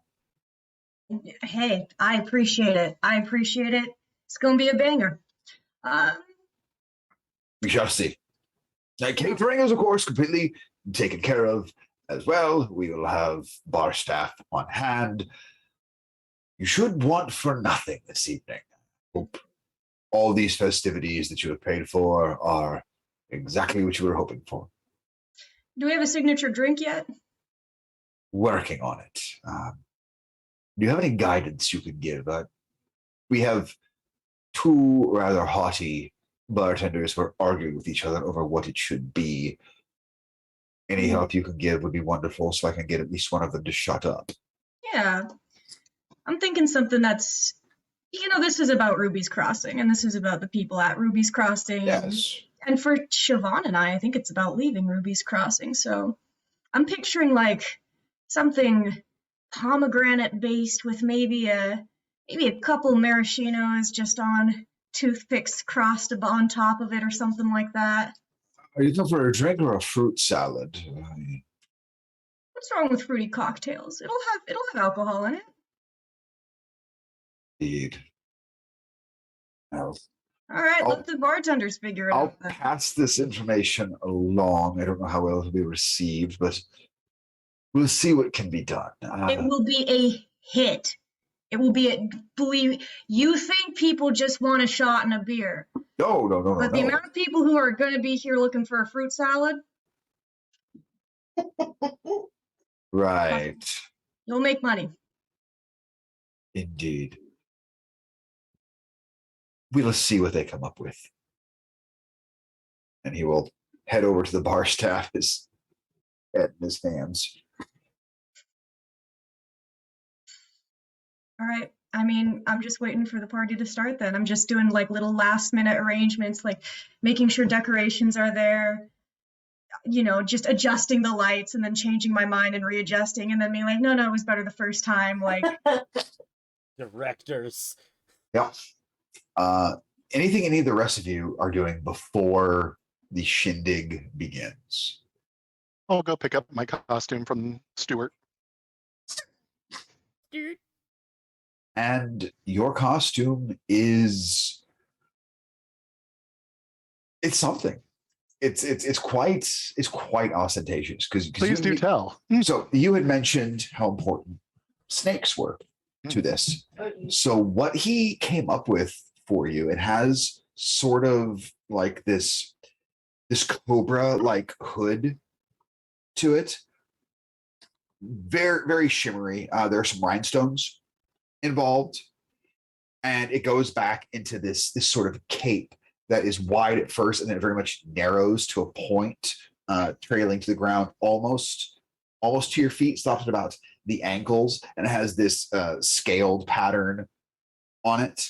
And then going down each of the arms is the same scale patterns, and it goes onto this sort of, it's similar to a glove. They're just like spots for your 4 fingertips to go on there, and then the thumb. So your bare palm is exposed on each one of them. From the outside, they look like snake heads. You can see where the eyes are on either side of it. So you've got these little snaky arms to go with on it. And then it has a pair of boots as well, and more boot covers, and they also look like snakes. Well, it looks like snakes going up the legs. So it looks like your legs are being devoured by snakes by them. I guess this makes me champion Esquire. Yes, it does. Yes, it does. Stuart, you have outdone yourself. And he just goes into a very deep bow, very, very, very pleased with his work. And I take like with all of the thumbs and the whole, and I just give a flourish, and I am very, very pleased with this, and I give a sweeping bow back to him as well. Wonderful. I can't You are wait truly for a the results. master of your craft. What's Mannix been up to? Mannix is skulking and trying to make sure that Steven is not anywhere near this party. He is on the guest list. We'll see what happens with that. Like I said, skulking around on the lookout for him. Okay. Trying his hardest to remain inconspicuous, but I'm fairly certain he is conspicuous. First, make an investigation check. So, hit those. 13. Cool. Now make a stealth check. Worth those. Roll bad. 6. Yes. So your method of being stealthy, only minus doing your own theme song. It's like Kronk from The Emperor's New Groove, as you're just bouncing around. You're up against the wall in broad daylight as people walk by in front of you. You're fully convinced you can't be seen. You do get eyes on Steven a couple times about town, and each time you do, you go to dramatically dive behind something before you won't be seen, but you end up like landing on a person or just a bunch of goods for sale. So you also don't have enough self-awareness to realize you're making an ass of yourself doing this, as you just kind of roll up and out of it, and then again around a corner up against the wall in broad daylight. So at no point are you sticking to the shadows, or at no point are you actually hiding behind anything. And there are a couple of times where he very clearly sees you and gives sort of a confused wave as you recognize you. So,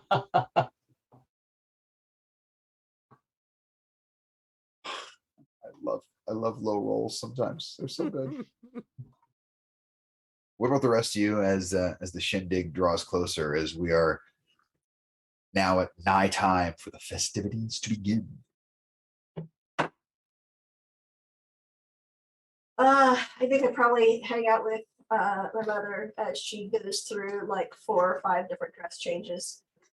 Oh yes, yeah. Nessa is very much going through different wardrobe possibilities, knowing that when she's going to this function and she knows the Marshall Vicar will be there. And I offered help with her hair. Which she appreciates, and you help her hair look delightful, going with the full outfit. Calm has been dressed for a good hour. It took him no time at all, as he has 3 suits, one for wearing out, one for weddings, one for funerals. That's just they all look nice. They all look very nice, but he doesn't see the need to have a wide variety of things. I'm frankly shocked he has more than one. Lots of work for all those occasions. He believes in certain respects for weddings and funerals, and that's why they get their own suits. The other one is for everything else. Partially because you shouldn't be trying to do business at a wedding. You definitely shouldn't be trying to do business at a funeral.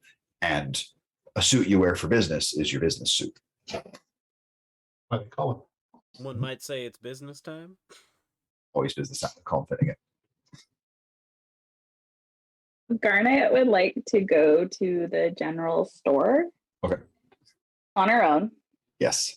And pick out lots of little things like little candies or if there's little trinkets and things like that.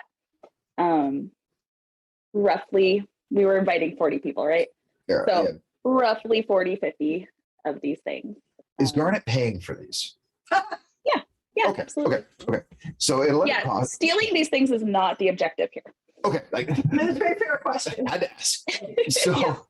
it'll cost you about 3 silver for all these, and you find a wide variety of different hard candies. You find some individually wrapped taffies. You find some small metallic toys of various sorts. You find a couple of noisemakers, and then you find a couple of bags of those poppets you get around the 4th of July, throw on the ground and make the. So you find some of those as well. Massive variety of things here in said store. Well, she's gonna then spend the afternoon like trying to hide them on her person so it's not obvious that she has this stuff. Love it.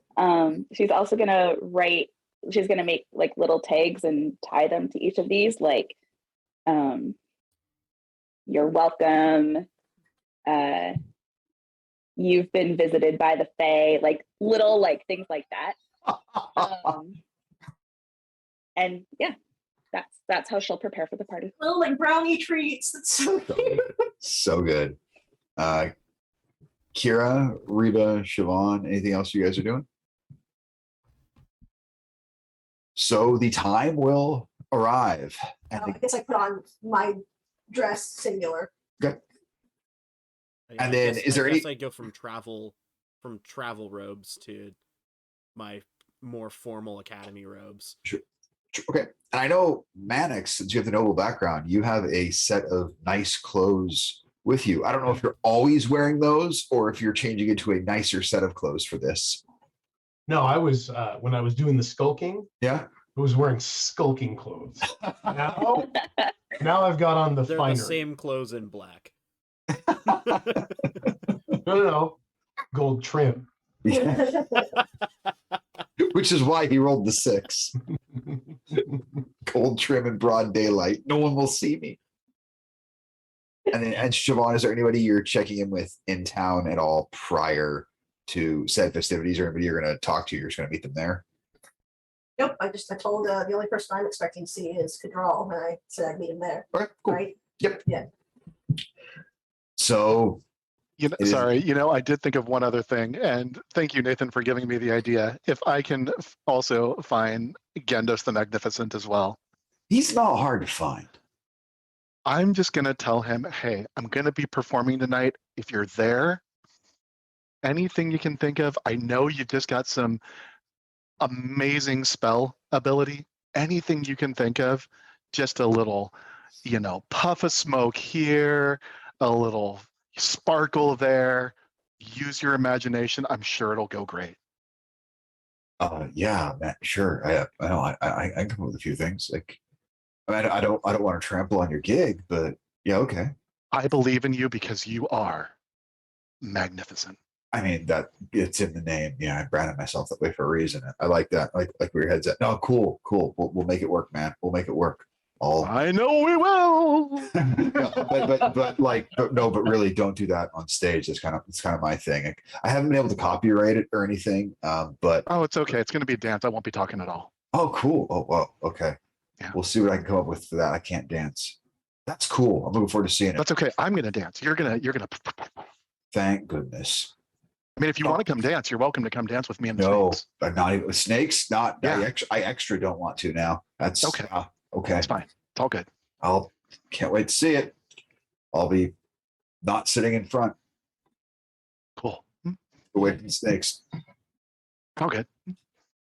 They're friendly. Yeah, sure. Oh, really? Sissy is my main. She's great. You've named them. Oh no. Yeah. Sissy, so sissy. That's great. Sissy. I'm happy for you. I need to go check on the thing. And he will very stiffly walk away. Bye. So the time of the event is nigh. Everyone having their invitations that have either been delivered to them or that they pulled off of the posting you guys had in the middle of town of the first 10.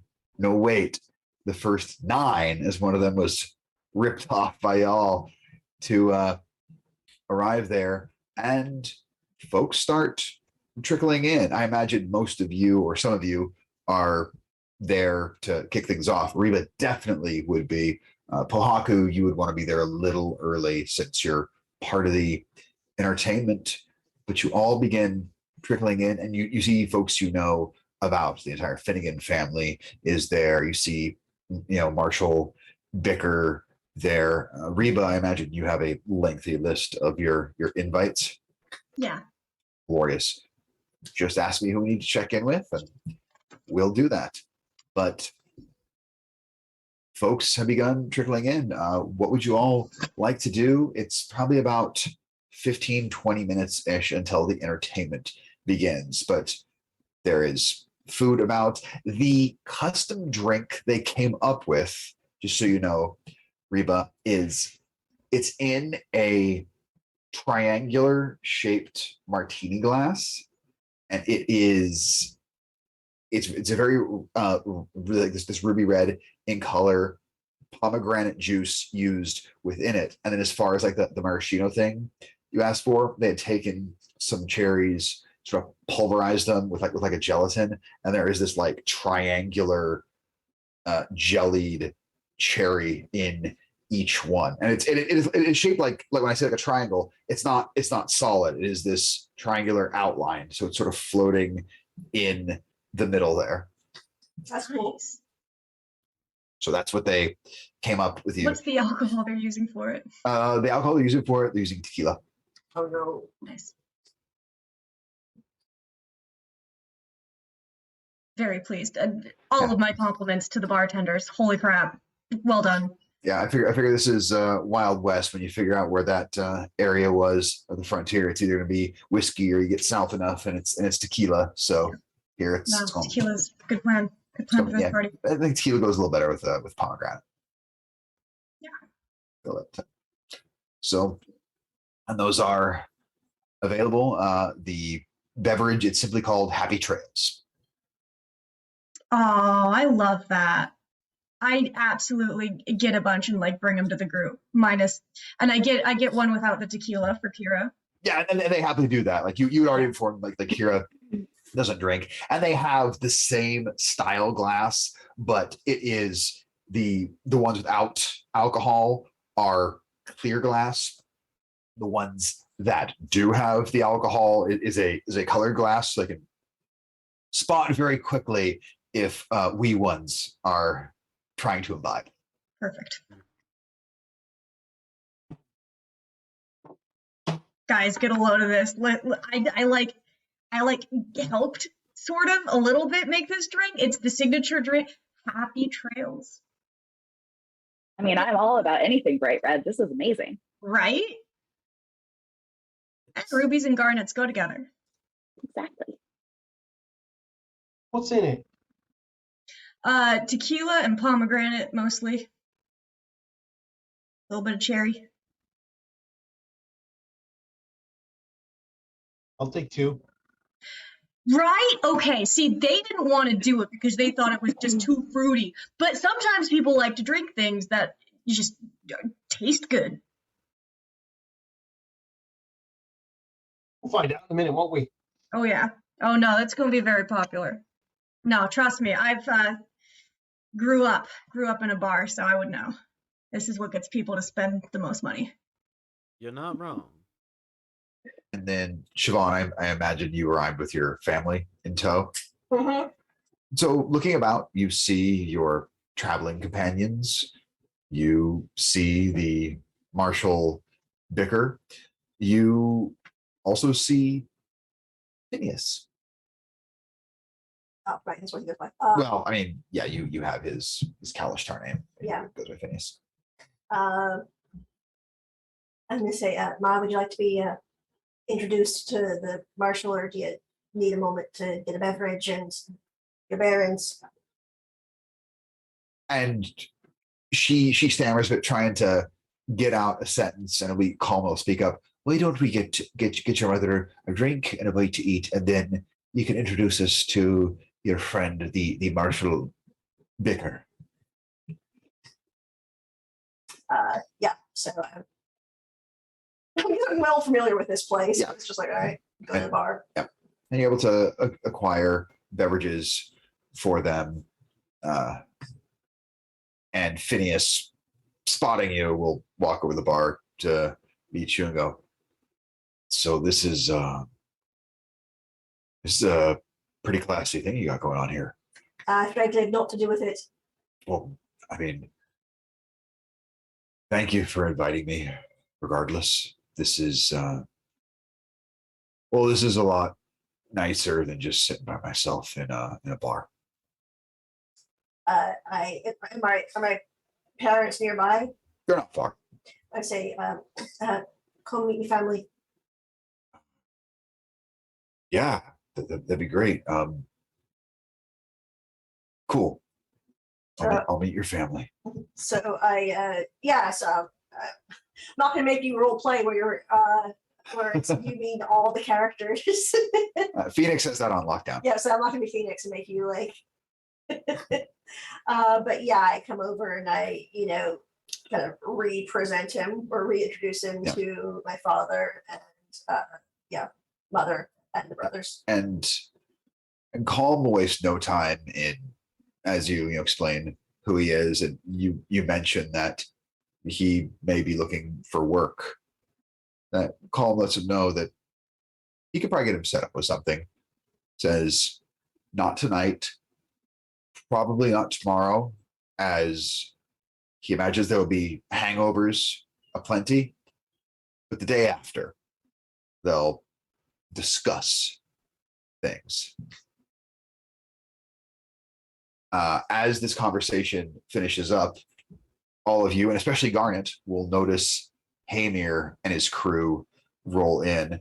You hear them arrive before you see them, as you could hear the recognizable voice of Zedri going, okay, Gary, I know you're not on the guest list, but apparently you can still come too. I appreciate that you dressed up for the occasion.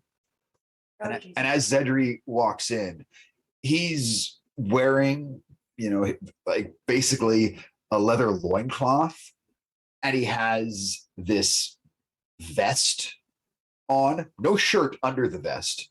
There's a little pocket on the vest that is shaped like another vest, and he has his rock Gary situated in that vest pocket. I did not know this was summer at the cuff. I should have dressed differently. That's a Seattle joke.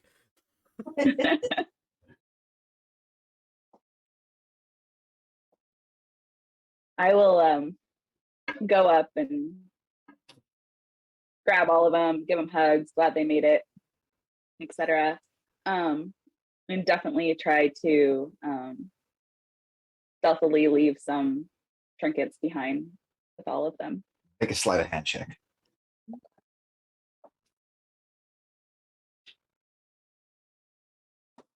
If I fail, I will add my thigh bolster to this. I love it. What'd you get?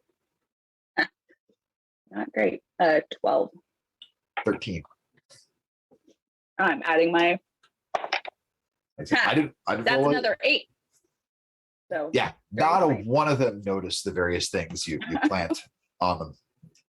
So you've left some little gifts behind on them. And hey, Mayor, appreciate you and your friends, Garnet. This looks like a good time.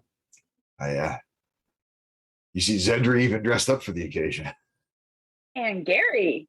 I mean, Zedri claims Gary picks out the outfit, but I think it was a 50-50 collaboration. I would like I'm to sure make it was. an insight check on if Gary is a cursed object that's speaking to Zedri. You have no idea.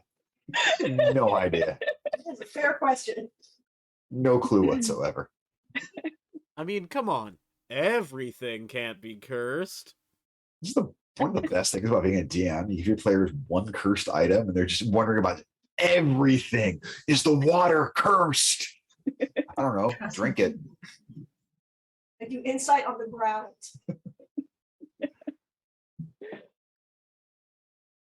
They will very happily begin availing themselves of the food and beverage to be partaken in. And as they do that, there's almost a level of just full on record scratch freeze frame as bounding in through the entrance, arms wide, cloak billowing behind him. I have arrived! Prestidigitation, little fireworks. Or not prestige, the other one? Oh, that's fine. That's fine. I'm fine with Yeah. prestidigitation. Thaumaturgy. Thaumaturgy. Either or. Love it. And there are a handful of like sort of confused golf claps. A couple people who are very excited, and you can just sort of hear the looks of disdain from some others there. Yeah, right, that's right. Not everybody is all about the act. Cool. He leans over to Archibald, right, Archie. So we should probably get food, and we're gonna need to get a spot to sit nowhere near the fucking stage because apparently Pohaku, Champion Esquire, whatever he's going by today, has snakes, and I'm not about that life. Steven, glad you made it. Here, a drink for you guys. There's some open seats right back here. You should be all good. When Gandos arrives, Huh. I will make a beeline to just kind of make sure I position myself in between him and Siobhan at all times. Yeah, when he arrives, I'm going to, if it hasn't happened already, 'cause again, I'm not gonna make you RP this. Sure. Bring my mother over to meet Marshall Bicker. Sure. And as you do the introduction, you Vicar look up. Siobhan Finnegan. Pleasure to see you once again. Marshall, I just wanted to introduce. May I present my mother, Nessa? Yeah. So what's her last name? Oh, it's mine. Nessa Finnegan. Obviously, I got invited to this shindig, and I assume you were part of the individuals putting said celebration on. So I'm afraid I wasn't. So anything you like, I had nothing to do with. Anything that's terrible, I also have nothing to do with. I'll keep that in mind. Well, Nessa Finnegan, it is a pleasure to meet you.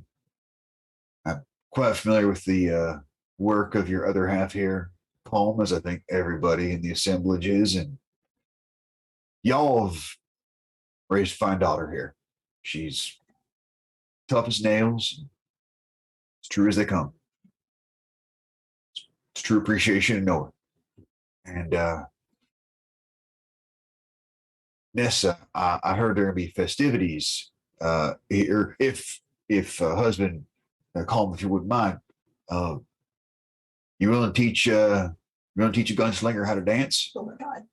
Here you do a mighty fine two-step. And she will blush. I mean, if I suppose to be the neighborly thing to do and all, and I don't know. I mean, I know Colm likes to dance. I'm like, oh, wife, get out there and show the marshal how to dance. I'll be quite happy to put my boots up and have another drink while you cut a rug. And he will sit down with the two of them, and they will all just begin chatting. And you very quickly see Nessa's fangirlness kind of become at ease. She's still very smitten with the marshal, but he just has a way about him that makes people feel calm and at ease, almost as if he projects an aura. Ah, it's like that, is it? Yep. I absolutely make sure that there is, wherever Nessa and like the Finnegan family was sort of choosing to sit, I absolutely make sure that there is a seat that is not taken next to it. Love For it. Marshall, and like maybe sort of suggest, oh, here, let me put your coat over here for you, and yeah. And it is about this point that the Corbin ingot, that same Genasi that you had met, Reba, who's the main proprietor of this, will announce that the entertainment is about to begin, and without further ado, sticks his name back into the wings. How should I introduce your act? Ohaku Kahu, champion Esquire. Ohaku Kahu, champion Esquire! And the stage is yours, Ohaku. And so before I head out there, I do cast enhance ability, charisma on myself. Good thinking. because that happened. Yeah. Yes. So yeah, Pohaku goes out on stage, cape arms spread wide, and he says, "Hello, I am." Wait, she already said that. "Hi, I'm Pohaku Kahu, but I just said that. I'm really happy you're here. This," and he motions up, and there is Pueo, and Pueo is kind of flying up around his head. Pueo has the Wand of Smiles gripped in his talons, and Pohaku just kind of holds out his hand, and Pueo comes down. "This is my friend Pueo," and he casts light from the dagger on the Wand of Smiles. And Pueo flies back up and is just going to kind of flit around. Pueo is my very good friend. And this, and he motions over to one of the snakes, is Sissy. And Pueo goes and spotlights onto Sissy. Chantilly, Scuttlebutt, Fandango, Slinky, and let us not forget Susan. Hi, Garnet. Tonight, let us please entertain all of you. And so with that, there's going to be 3 snakes off to either side of him. All of them are bowing as he introduces each one of them. And then Pueo comes and spotlights over Pohaku, who turns his back to the audience. And as things get started, he's doing that belly dance. So he's back to the audience, but he's doing kind of that snake belly dance. Yeah. Where, he's just all kind of rocking back and forth. And then slowly the snakes start joining him. So we got a line of 7 individuals, 6 of them snakes, 1 Pohaku. They're all dancing like Axl Rose. So yes, this is exactly right. And then just as the performance goes on, and Pueo is like spotlight of these, and the snakes start doing like they're twining across each other. Again, at some point, like they start going into little loops, and then like one of them dives through one of the loops that they make from each other, and that is, yes, like all throughout the performance, that is like all going on. And I don't know how much detail you want me to go into, but that is all happening throughout the performance. I'll take as little or as much as you want, but also I need a performance check. Yeah, I will absolutely give that to you. Towards the end of the performance, like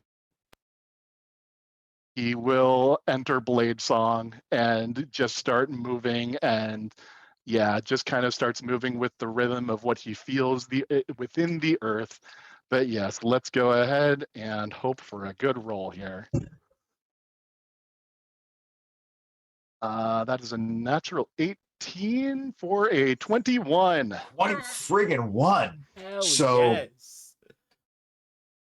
this crowd has no idea what to expect by Champion Esquire with his championship belt, holding up his battle skirt, wearing this full snake monstrosity of a costume, It's and great. these 6 small snakes dancing around.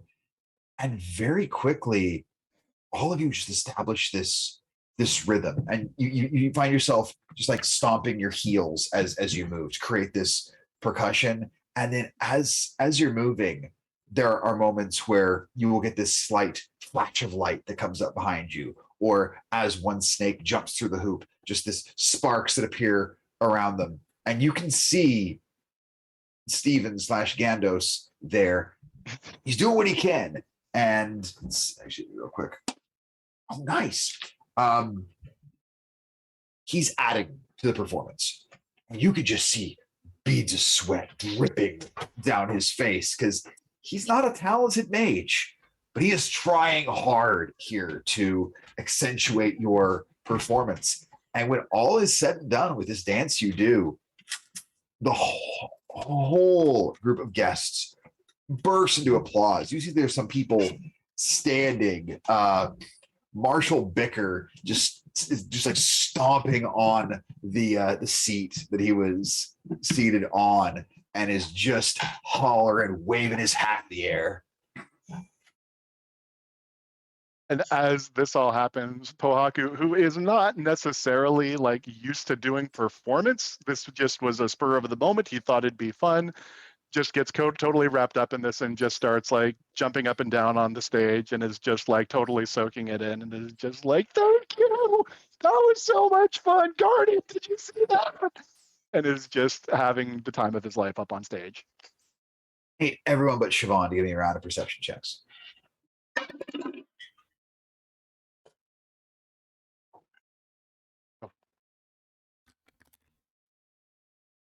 Actually, Pakaku, you wouldn't be able to because you were mid-performance. Well, so. it was fine. It was a 3. Oh, yeah. I got a 15. 15? I got a 17. Anybody else get a 15 or higher? So Kira and Reba, you two would notice that once Pueo came down holding the wand and then the light was cast on it, Siobhan just peaced out. The Pohaku's performance done, this group of musicians, it's 5-piece, one on a fiddle, one on, if you got 2 on lutes, one of them's playing like an upright bass and one doing some basic percussion, and this is Guest. You know, if Kieran noticed Siobhan was gone, he'd go looking for her. You noticed her leave, like you watched her just He would go with her. Just full on Irish goodbye. He would follow. Okay. So you see her leaving, you quickly follow out, and she's probably only a few steps ahead of you. Okay. Sorry, I think I was muted. I rolled an 18. 18, you would have noticed as well. Yeah, I definitely went after her. Okay. So yeah, the two of you would almost bump into each other on the way out, but not quite. And yeah, she'd probably only be a handful of steps ahead of you. We go through the door at the same time. We get stuck shoulder to shoulder. Just under each other. We don't even have that much shoulder. Between the two of us, we've got like 2 shoulders, I think, Right? at most.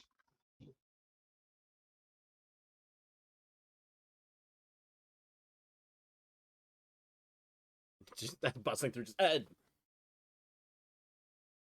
Siobhan, I just wanted to make sure you're okay. Oh, I'm all right. I'm just gonna head home now.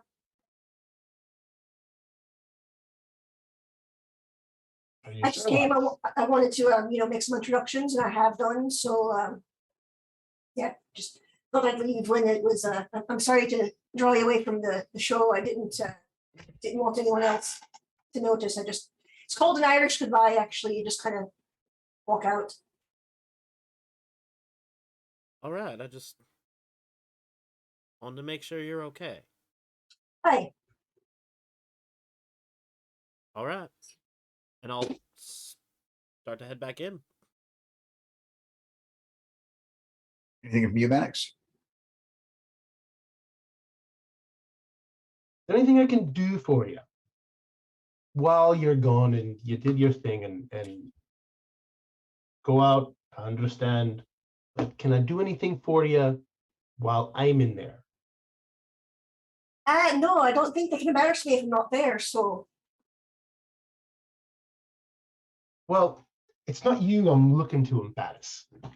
Maybe embarrass is a strong word. More have a laugh. I don't need anything. If my mom notices, which is unlikely, just tell her I'm fine. Is there anything you would like me to not do? Because I know you and I, we don't see eye to eye on everything, but we both don't like the same people. Is there anything that you'd rather me not do should it happen? Just two friends talking.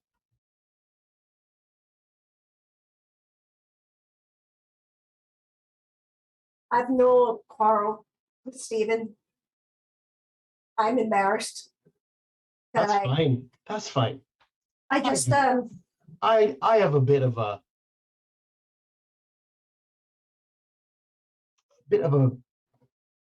sore spot for people like that. And I mean the man no harm.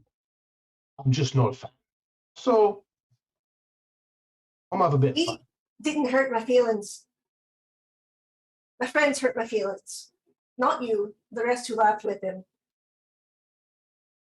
I don't I hear you. Okay. I know it's a great entertainment for everyone to watch the awkward girl stumble and blush.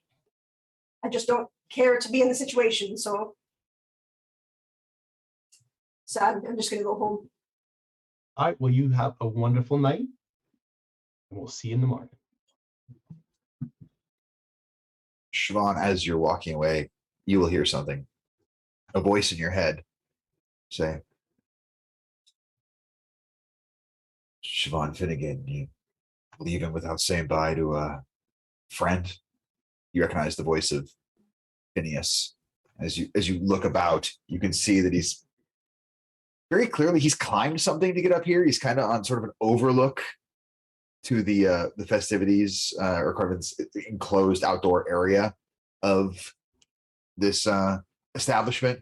He kind of snaps and waves so you can see where he is. Is it someplace I can climb up? You'd be able to, like you're athletic enough that you see some stones you could grab onto where you go, yeah, I can climb this.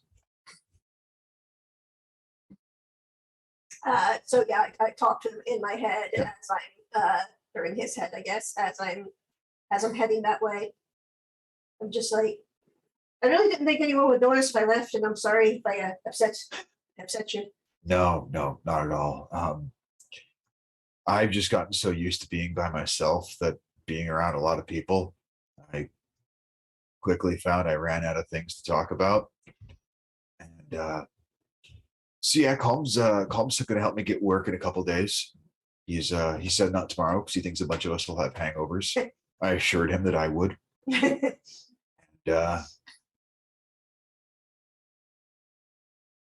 just wanted to thank you. I haven't felt like a person in a long time.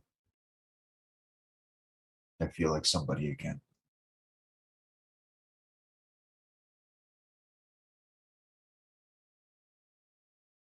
Just, I heard all the things about, you potentially setting out from this town and all that. Just want to make sure I caught you before you walked out of here because I didn't know if I'd see you again. And I just want to thank you. And in case I don't see you again, I just wondered if you'd be willing to sit here and share a drink with me. And I think we're out of the view of most of the rabble down there. Maybe watch some of these musicians play. I can do that. Awesome. So I've got some whiskey. I don't remember where I got it or found it or maybe stole it at one time. I don't know, but I know it's good. I've been saving it for a special occasion. I think that's tonight, my friend. Sitting on the roof, avoiding the party. Yeah, I've always wanted to do that. I've never done anything but it, so Oh, you'll be the best kind of teacher. And he takes a pull off the bottle and extends it over to you, and the two of you just sit quietly watching guest perform quite a vibrant and exciting set. It's sort of got this like Celtic folk sound that they play, and you quickly pick up that yes, the name is the joke of like, oh, and guest playing with an artist, but most of the lyrics have to do with the Fae, and it's the dangers of inviting in the wrong guest, are what a huge amount of their songs are about. Is there anything for the rest of you for this shindig? Definitely hearing these lyrics. This is the act where Garnet would spend most of her time trying to plant as many trinkets on people as possible. She was planning on doing it during Pohaku's, but it was so good she got caught up in all of it. Cool. Give me a sleight of hand check.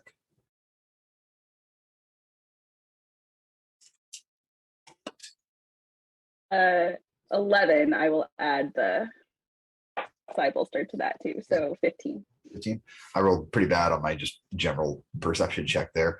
You are placing these things on no one is catching you. You're doing some sort of like clever stuff. You like bump somebody on their left side so they'll turn over there and think something else, but they're doing like, oh hey, no, oh, pardon me, excuse me. Everyone's being very polite about it, like sticky it in their right pocket. So you give these things to all sorts of folks here. None of them the wiser. And the evening goes on.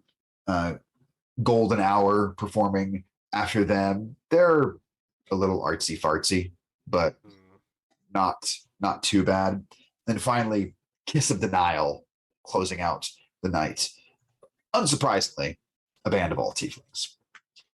And just this very, just almost like rock opera like tenor from both of their singers, fast-paced fiddling as fiddles having their devilish yes, and they tear it up.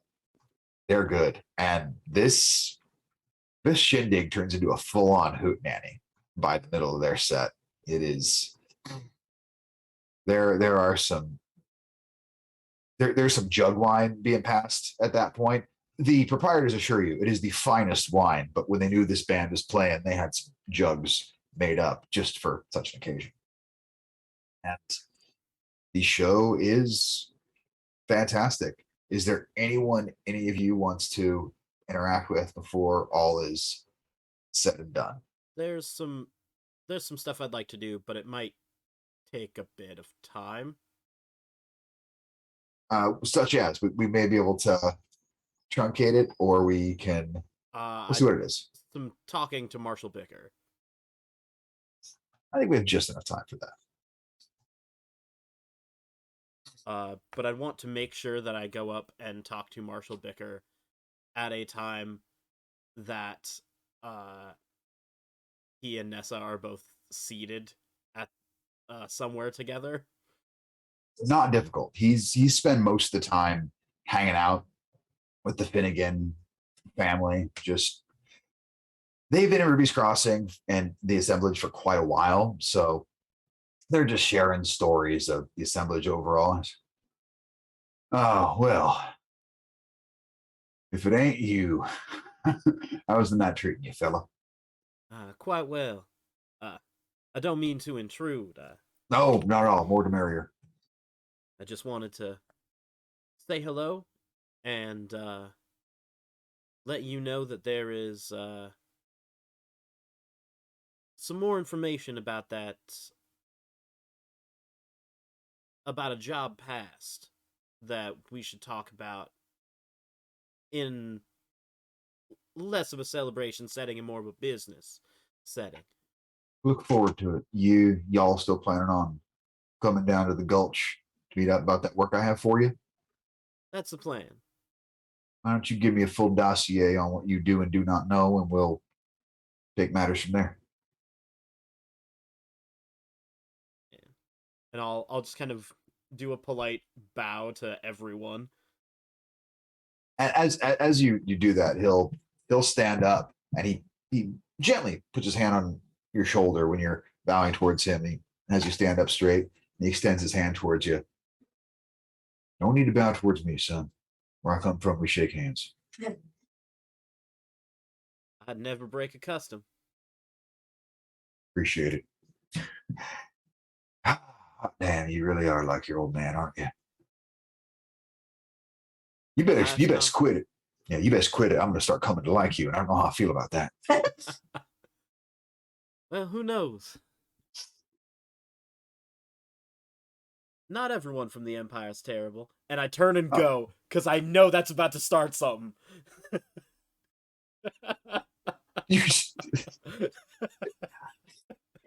Netza goes to say something and calm most like, we are drinking and having fun. She's like, we are drinking and having fun, correct. Pohaku, you end up having 17 with charisma. It's great. You actually have a lot of the performers just raving about this performance you had with the snakes. You're getting quite a bit of praise there. You even picked up some tip money. So go ahead and give yourself 17 gold and 38 silver. Hey, all right, I'll take it. 10 gold, 38 silver. Yep, 17 gold, 38 silver. Nice. Anybody who comes up, thank you so much. I mean, it was a lot of fun. I mean, really, all of the credit really goes to Slinky. Slinky, amazing tonight, and Chantilly. Truly, I did not see that coming. That was truly just an amazing performance that you did tonight. What happens when the animal friendship wears off? It's good for 24 hours, and I can cast it at will. He's going to keep it rolling as long as he can. BFFs. Les bon temps brûlé. Which I am 100% down with, because one of two things is going to happen. Pohaku is just going to have this fleet of little snake friendies through much of this story, or Phoenix is going to find a way to make me absolutely regret letting him befriend little snakes. At some point that may happen. It won't be this day, Bjorn. It's a 50-50 shot right there. Yeah, no, Pohaku just soaks it in. He's just having a great time. He would absolutely take some of that cash and like buy a round for the bar, and just he's just having a great time, living his best life.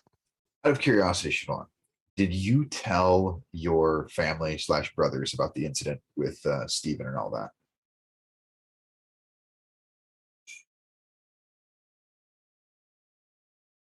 I told Connor what happened in confidence, which means that he told the brothers. Yes, he did. And they all jointly decided not to tell Holm. Yeah.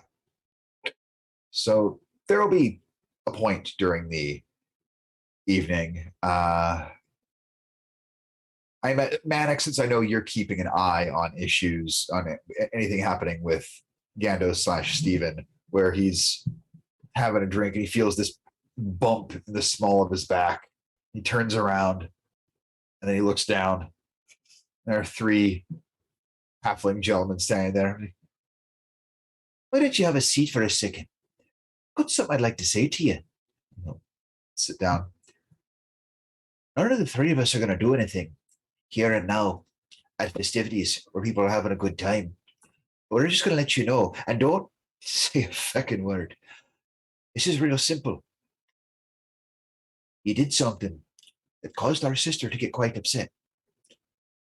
So the fact of the matter is, if we see you here, round and about our town after tonight, it's hands on sight. And don't think I haven't beaten the shite out of a human before, because I have. He claps him on the shoulder. Have a good night. The 3 of them walk off. Which one was that? That one.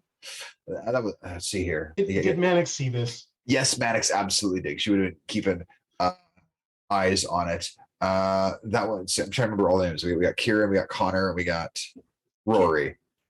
Which one's your twin? Is that Rory? No, Connor's twin. Connor. Yeah, it was Connor who said that. And Definitely thaumaturging a giggle in Gandos's ear. And you're not there to see this, Siobhan, but you do hear about it. Rory's like, nice work. You did a good job there. Remember, you made yourself look tough. Good job. Yeah. You look fucking scary.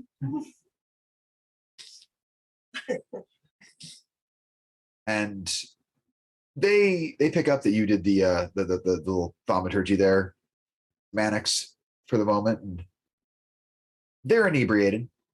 They go over to you. We can't believe we're saying this now. I will probably never say this again, but have a drink with us, you imperial fuck.